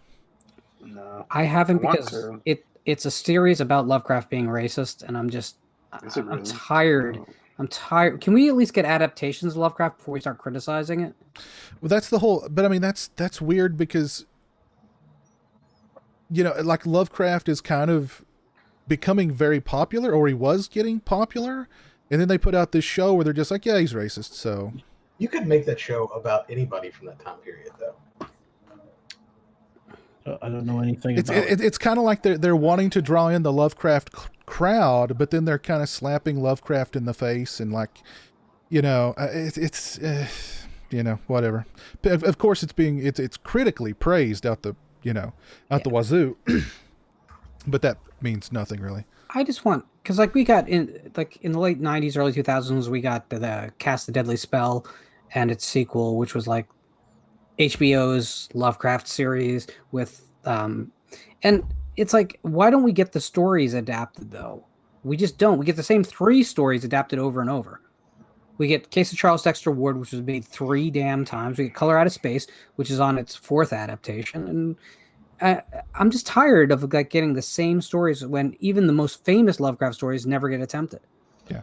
Like a Lurker at the Threshold should be. Absolutely. Whisperer in the Dark. Why not? The Thing on the Doorstep. These will all make incredible films. But did you guys see that Call of Cthulhu from '05, like the silent film in black and white. Yeah. That was actually pretty cool. Yeah, until the stop motion kind of gets a little bit creaky, but But I mean, I did like it. I didn't realize Color Out of Space was a Lovecraft story. It's been done a lot too.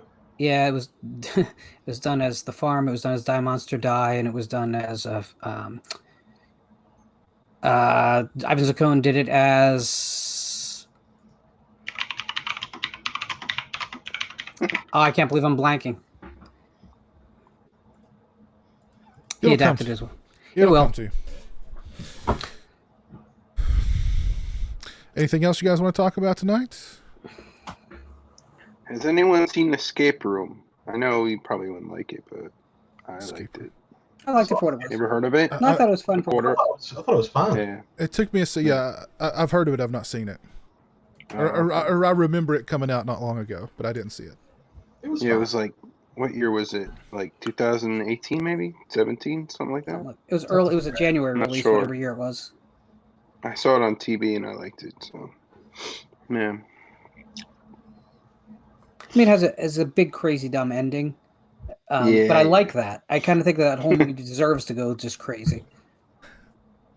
Yep. If it's worth seeing, I may look into it. Yeah, it's light, but it's fun. Yeah, there's nothing wrong with it. I don't want to see it become like a big franchise or Yeah. anything, which is what they were aiming for. Yeah.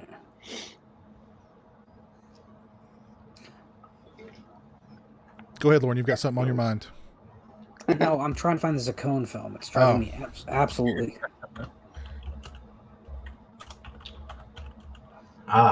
Color from the Dark. Color from the Dark. Okay. Yes, sir. That is correct. I gave you ample Gotta time. look that man. up. I was rooting for you. It's so good too. That's the best version of the story on film. I don't want to start an aliens debate here, but according to Ridley Scott, there's like a lot of different alien stuff that's either in the works or could be happening, because he's wanting to finish up his Prometheus stuff, but he said in an interview that whatever his next alien movie is going to be will not be tied to Prometheus. So I don't know what that even means. Then there was news that the Neil Blomkamp Alien 3 was still somehow in the works, with James Cameron producing it. Because you know how well that works out. He's got like 8 Avatar sequels going on right now. I don't know how that can Does it work. really? Yeah, he's got a bunch. There's 3, like at least 3 or 4 actually. That's 4 because there's going to be 5 films total. Well, we'll see. I don't know. After the first one comes out and bombs completely because no one wants it. Yes, it's been too Yeah, long. I And won't it be wasn't- seeing the sequels. That movie was not that great to begin with. Yeah, I don't know why. I mean, what's taking those things so long? And I don't know. He had to invent a new way of filmmaking. It's like cameras that don't have lenses or some shit. Goodness saw gracious. a picture from production, and they got this pool with these stop motion capture balls or something in it to actually make CG water from scratch. And it was crazy. It was just a big pool. It was almost like a ball pit somewhere at Chuck E. Cheese. If only you had access to water. Yeah. How could we do this? Yeah. I guess my question is, do we want more alien movies? Or do we want alien movies maybe told from a different perspective, from a different filmmaker who may have a fresh take on it? Or what do we want with either Alien or Predator, quite frankly, going forward? There's nothing for Predator. There's nothing left. It's done. Yeah, they tried. Nope. There wasn't really a there to begin with. They got lucky that the second film is as good as it is. But Have they done their homeworld in Predator? who cares? No. They showed it a little bit, yeah, but Okay. Bring back Dutch. That might be painful at this point. I'm good with it. Bring him in on a walker. I don't care. When you said Dutch, the Ed O'Neill movie came to mind. That would be a better Predator movie. I'd like to see Ridley Scott be able to finish his trilogy just because it's Ridley Scott. I know a lot of people don't like the Alien prequels. I actually think they get a bad rap. They're not great. They're not the original film, but the series has made far worse films, no matter where your take is on any individual entry. I would like to see them be able to at least complete it, because I think in time they'll occupy a different place in our minds than they occupy right now.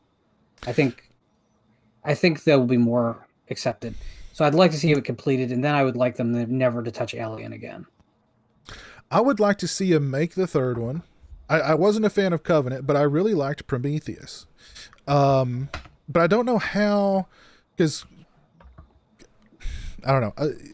I'd like to see him finish it, but he's talking about like it's not going to be connected to either of those movies. So I don't know how is it even still going to be part of a trilogy if it's not connected, and I don't know. I don't know. Wasn't Prometheus, when it came out, wasn't it supposed to not be tied to aliens at all? So yeah, pretty much. But then people didn't like it, so Ridley Scott said, "Oh, so you want aliens? Well, here's aliens in Covenant." And then that, to me, that movie just wasn't very good. So people rejected it. So now he's just like, "Well, I don't think he knows what he wants to do." I honestly think they'd be better off making sequels to Alien versus Predator. Like, at least there's a reason for it to exist at that point. Those movies have such a bad reputation. If Cameron makes a movie that turns out like the last Terminator he touched, I hope he doesn't touch any of those franchises, because I really didn't like that Terminator movie. It's a bad film. I didn't. Yeah. It was just a bad It movie. Which one? Dark Fate? Dark Fate. Yeah, I didn't really see sucked. that. It's just bad. Just a bad movie.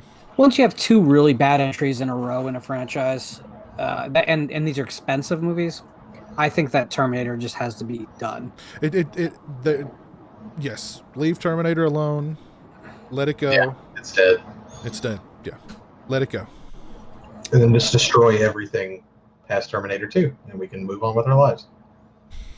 I'll go a step further. Really? Yeah, absolutely. Okay. Hey, book me for another night, except it's on T2 this time. Well, I mean, I actually like Terminator Salvation. I've still not seen Terminator 3.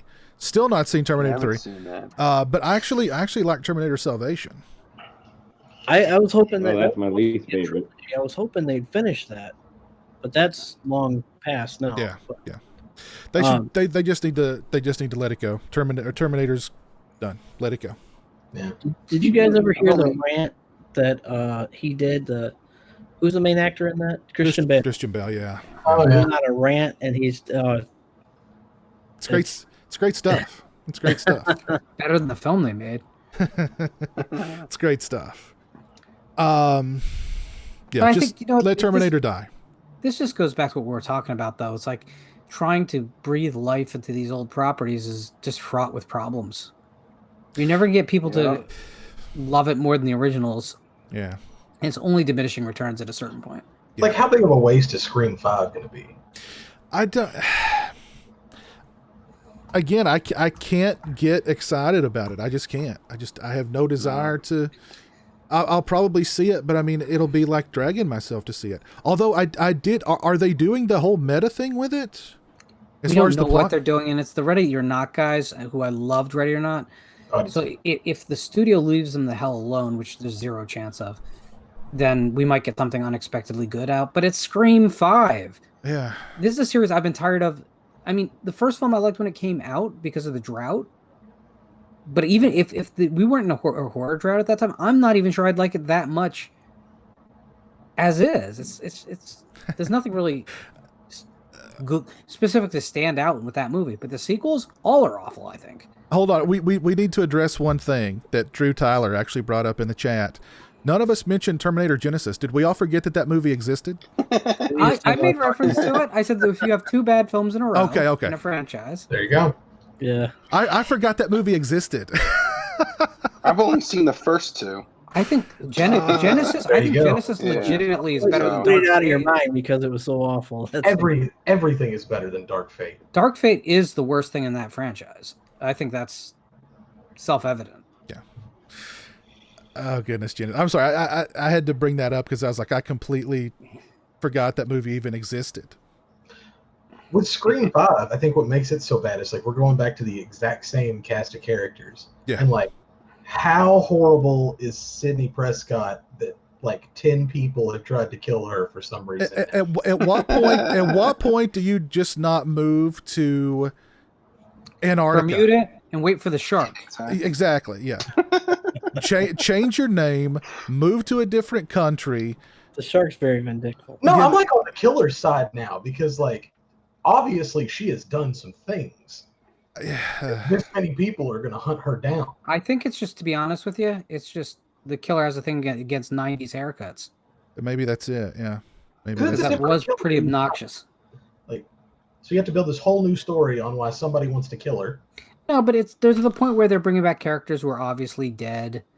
I mean, they're it's bottom of the barrel. I trust the directors, but I don't want them to do this project. I desperately want this thing to just fall apart and them turn their energy to something else. Who are they bringing back that's obviously dead? if they do the meta thing, I think it could be fun. If they just do a straightforward slasher, I mean, come on, man. Well, they were going to bring back Matthew Lillard and explain that he survived the all the stabbings and the TV to the face, and he's been in jail, somehow puppeteering the events in all the other Scream movies or some kind of crap like that. That's freaking awful. I love Matthew Lillard. I love that character, but geez, you know what I mean? Come on. And then nobody thought to mention him in the last 3 sequels. Yeah, Am I the only one on here that likes the Scream series? I guess. Well, I mean, they're okay. I liked the first movie. I liked the second movie till the end. I thought the third movie was everything that the first movie sort of lampooned. 4, I don't remember a thing about, except I remember it. I remember really disliking it. And yeah, I don't know. That's a series that should have just stopped in the 90s. Yeah, 2 was okay until I had to like try to remember who Roseanne's sister was supposed to be in that story. Yeah. Why I was supposed to be shocked. That 45-minute double killer monologue, just, oh my god. Oh, that is painful, dude. Painful. Hopefully Scream 5 changes your minds.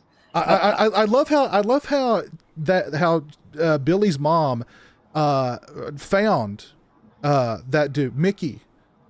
Psycho website classifieds. What? Really? What year was that? What? Actually, like 98 or something. Something like Yeah, that. so I guess you could still like just say whatever kind of like crazy thing you wanted to about the internet, and people would buy it. Yeah. The crazy thing is, like, at the end of the film, the killer like brings their whiteboard with them so they can explain why they want revenge. Yeah. Well, you see, back when you were a child. That's painful to sit through. I don't even remember the brother monologue in part 3. It may have only been like 20 minutes long, so it was at least only 20 minutes long. Was Leaf Schreiber in that? Which one was he in? Yeah, he's in. He was in all 3, but his main part is in part 2. Yeah, that's what I thought. Cotton Weird. He played a character called Cotton. Cotton, that's right. That's right. Then he got killed at the beginning of part 3. I thought the character's name was Red Herring.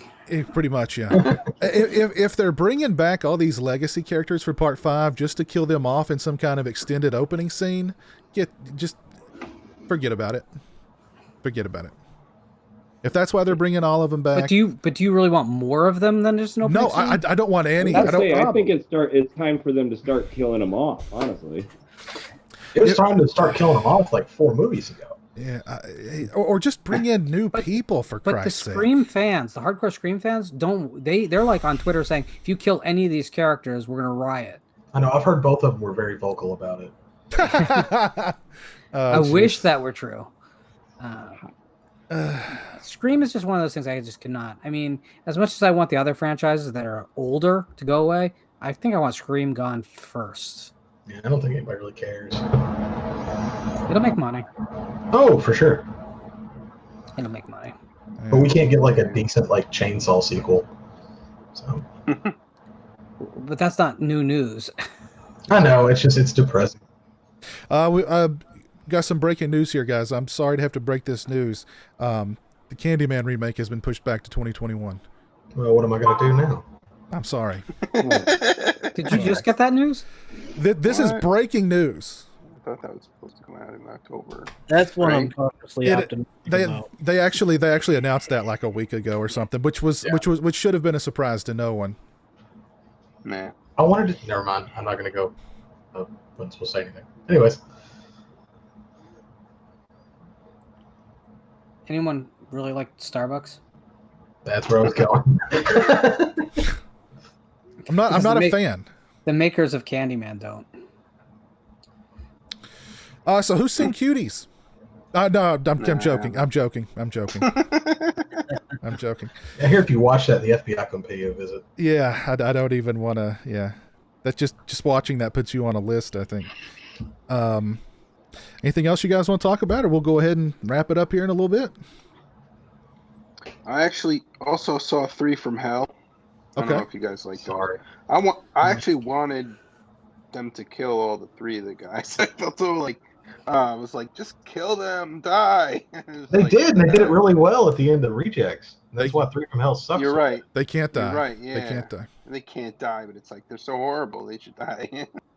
They're the heroes. They're the heroes. Yeah, exactly. Did you like that movie, or? I thought it was all right. I actually did. It was all right. Yeah. I thought it was I all haven't right. seen it. I fell asleep. Kind of long. My Rob Zombie thing is until I see a trailer that makes me go, wow, that looks like Rob Zombie's doing something different, I'm not going back. You're never going back. Yeah. You're never going back. I don't think. I'm sorry to be like that. It's just the aesthetic doesn't work for me. And I liked House of a Thousand Corpses. I thought Devil's Rejects was his most accomplished film, though I don't think it's nearly as fun as House of a Thousand Corpses. But then everything after it has left me so cold until I gave up. You know, and when I gave up was when I saw trailers, and before I even knew what I was watching, I went, "This is a Rob Zombie movie." I really like House of a Thousand Corpses too. That's my favorite zombie film. 3 from Hell for me. Mine too. It is mine too. That movie felt like Yeah, two movies. Like it was like I don't know. It was almost like a Western when they go to Mexico, and then it's like completely different movie when they're in America. It really just felt disjointed for me. It's like 2 different tones. I like House of a Thousand Corpses. Yeah. That's about it for me. I think no one wants to admit this, but House of a Thousand Corpses is one of those places where studio interference actually kind of probably got us as good a film as we were going to get, because you know that Universal was like just down his throat over certain things, and it made the film better because it's a more cohesive film, even though it looks like you're channel surfing. It's funny. It's funny. He was on Joe Rogan's podcast not long ago, and he was talking about that movie, and he said that Universal just turned him loose with a bunch of money to do whatever he wanted, and whenever there were problems, they just throwed more money at him. Like the money was just completely, like it was just nothing. And then he turned in the movie, and they were like, "Well, we can't release this," and he said, "Well, you read the script, right?" Well, no. So I heard one of the scenes they had a real problem was the long shot where he had the gun to the police officer's head. That's a great sequence. That's right. Yes. Yeah. It was really drawn out. Yeah. Yeah. That was a great sequence. It's a lot like Texas Chainsaw Massacre, though. I feel like he was copying that a little bit. Yeah. I'd say it's more like Hooper's Eaten thing. Alive than Texas Chainsaw Massacre, honestly. Because it's got that wild-eyed, like everyone's on coke feel. I got a bootleg of that movie like a year before it came out. I don't remember how I got it or where, but I got a bootleg of it like forever before it came out. Mine had a running clock at the bottom, and it had the actual Universal logo at the beginning. I don't know if mine did or not. That's what mine has. Yep, the DVD I have of that. Yeah. Yeah, it was pretty widely circulated. Yeah. Which is why I think the new Halloween film is doomed to leak, because you can't stay on the shelf long before that happens. Yeah. Yeah, I was thinking like, what's the over under of it leaking before this Halloween? But maybe that's not going to happen. But I don't know. Do we want it to leak? I do. No. He's like, that's funny. I can wait. I don't care. Either way, My expectations are where they are. So if the movie leaks and people go, "This sucks," would they go back and change things? Would they go back and fix things? Maybe. well, they already had one round of reshoots to try and fix things. I don't know how many times they can pull that trick. How much money more do you want to throw at something? Maybe the year off will be. I don't know. Maybe the year off they'll be able to. I don't know. Do it. I don't know. Make a better movie. Has that ever happened where a movie studio's done that? no. I mean, I remember the only thing that comes to mind is Sonic, where they changed like the CGI because everybody had a negative reaction, but Yeah. I don't remember a movie ever leaking and saying it was terrible, and they went back and refilmed the thing. No, I don't think that's ever happened. Yeah. Yeah. That'd be a big undertaking. Yeah. Has there been a Halloween film since Part 5 that hasn't been like tinkered with to death? Though it's kind of a tradition at this point. I don't think so. That's a good question. I don't think so. Well, what's the best Halloween movie post Halloween 5? H2O. H2O, yeah. And I was going to say most people would probably say H2O, but look at what a butcher job that movie is as far as the editing is concerned, and the mask is constantly changing, and like you can just like the reshoot scenes, you just scream reshoot all over them. It almost reminds me a little bit of Halloween 2018 because you can see the stitches holding that thing together. Yeah, but I don't know how to say it, but like the atmosphere is right. Yeah, I think so. I agree.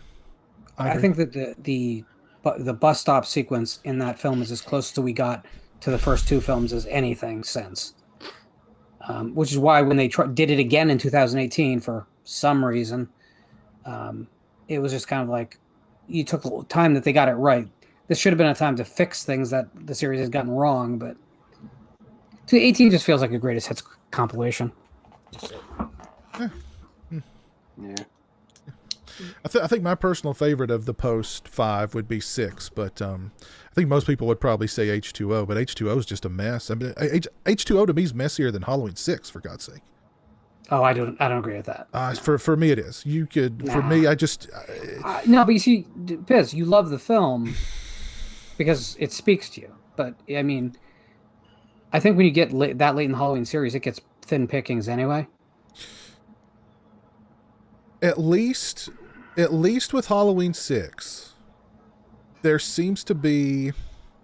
That's not a good word. I was going to say some continuity, but that's not a good word. No. At least it all looks like it belongs in the same movie. Whereas it doesn't look like it belongs in the series, but it belongs in its own movie. I totally think it should be in the series. That movie to me nails the atmosphere with that one's got, without question. Without question. Yeah, no, I'll agree with that. The atmosphere is good in the movie. I don't. With H2O, it's like I don't know. It's like it's 3 different movies edited together, and I don't know. To me, that was just so messy. I don't know. In the way that they tried to polish it to be a Scream clone. I don't know. That movie to me is just not aged well at all. I think Halloween 6 is aged better than Halloween H2O, to be honest. Region Free hasn't done H2O live commentary yet. I think that's the only Halloween movie you guys haven't really. Oh no, there's another one, but we won't be getting that other one. Are we getting H2O in October? Live commentary? Is H2O? Let's see. We've not done H2O. Oh, the only well, ones maybe 2018. Yeah, we've not done 2018 either. That's too contentious. I can't be on that episode if we're doing 2018. But H2O is and the original series is the only one you guys haven't done. I think as far as live commentaries go, that might be something that you see less with Region Free. Okay. Yeah. I think when you guys see the new show, it's going to make sense to you. Yeah. Everything you love about the old show is still going to be in place, but it's going to be more approachable in a lot of ways. Yeah. Not to say that there will never be another live commentary, because there will be. I think it depends on what the movie is. I did enjoy those, yes. What time of the year it is. Yeah, I love the live commentaries too. But I think you can do too many of them. And we've done so many live commentaries over the years, it's like, what's left to do? Because we've basically done all of the Friday the 13th, pretty much all of the Halloweens. I think really the only series we've not tapped into, with the big series we've not really tapped into, is Nightmare. So I'd love to see the Nightmare series commentaries. I don't think you've done Jason X commentary. We've not. The last one we did, we've gotten all the way up to 8. But we actually circled back on part 1, because the first part 1 commentary we didn't have Peter Brachy along. So we brought him in to do another part 1 commentary. But yeah, I'd love to see him on the rest of them too. Oh yeah, of course. But yeah. So there's hope. Yeah. There will be more live commentaries, just not as many and not as frequent. But once, like Lauren said, I think once the show premieres, you'll get an understanding of sort of what the direction is, and cool, what to expect. Cool.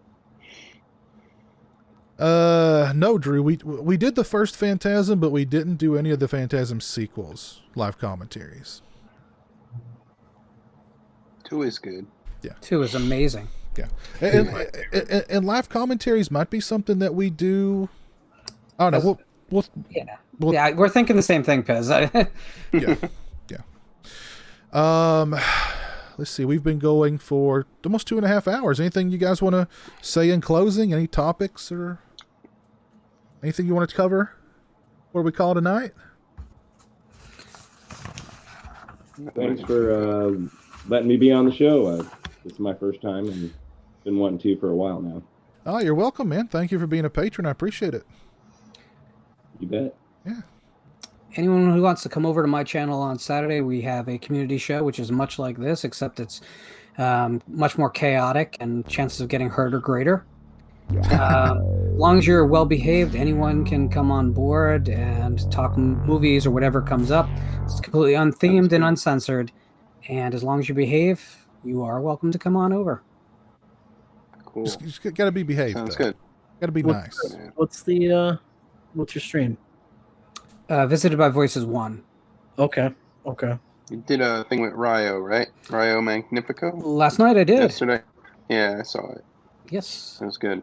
We got some great stuff coming up on the channel. We have some horror authors. We have a director of some low-budget horror films that is definitely one of us. No matter what you think of his films, he's definitely one of us. Got some exciting stuff coming up next month, which is kind of mind-blowing, including bringing on... I have... St. Josty, who is the world's foremost authority on H.P. Lovecraft, coming on to talk. Oh, that'd be nice. Someone who literally, every time you buy a Lovecraft edition today, it's his translation of the original documents that you are reading. Wow. So nice. that'll be early in September. So is he responsible for the racist stuff then? No. and you don't want to bring that up when he's around. But I've October's gonna be a fun month on my channel. You guys should come over and check it out. Nico, we did do a My Bloody Valentine live commentary a few years ago with Paul. Oh my God, I can't believe I've forgotten his name. The actor from My Bloody Valentine, the lead for My Bloody Valentine. I don't know. I can't remember his name either. So that was a really fun live commentary. If you missed that one, it's archived. Check it out, man. It was a lot of fun. But yeah, got a lot of cool stuff lined up on my channel for October too. I've got hopefully we'll be able to confirm a special guest very soon. A guest that I've actually had to go through his manager to book. So I mean, that always sucks. So congratulations. Yeah. So hopefully he'll be on board because that'll be a really interesting one. Just got a whole bunch of stuff planned for October. I really want to have a good fun October this year, because this year's kind of sucked for a lot of people. So yeah, a lot of people aren't going to be having a typical Halloween this year. So I think we can all come together and do stuff like this and have a great October and just, you know, I think it'd be cool. But I'm glad you finally met with Eric Freeman last night. That was cool. Oh yeah. You know, it's good to stream with Eric. And he wants to do more. So cool. Yeah, he loves them. Do you make any more trips to Halloween store? I have got a lot of trips. There's gonna be tons of Jeremy Time videos out and about. And he got a Prince outfit. Awesome. The Prince outfit is here. Nice. That's all I'll say about it. We actually did a Jeremy Time. We did 2 Jeremy Time videos today. One will be out tomorrow, and the other will be out probably next Monday or Tuesday or something. So, but Cool. yeah, we're at least gonna hit up Spirit Halloween a couple of more times, some other places. So yeah, I'll give you guys a little preview. The new Voodoo. It is a different flavor. I gotta tell you, I haven't had any sugary beverages in about a week. I took one swig of this stuff and I got lightheaded. I swear to God, I got lightheaded. Which flavor is that? Octane. This is the new 2020 Voodoo, Mountain Dew Voodoo mystery flavor. And it's different from last year, but it's man. Like Can you find that anywhere, or is that apparently it's very difficult to find. I've heard from several people. I just went into a Dollar General store and it was right there. So I mean, I got lucky, I guess. all right? I gotta hit a dollar store tomorrow, so I might try it. Yeah. Well, Aaron, thanks for hanging out tonight, man. Yeah, thank you. Yeah, Good thanks. talking with you. Appreciate it. Yeah, right on, man. Thanks for being a patron. I appreciate it. Jeff, thank you for joining us tonight. Yeah, it was fun. Yeah, right on, man. Jonathan, always a pleasure. You mean Jeff? What?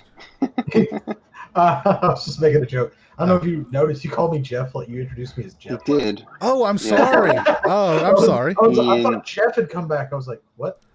Yeah, that confused me. My Wait, bad. there's 2 Jeffs?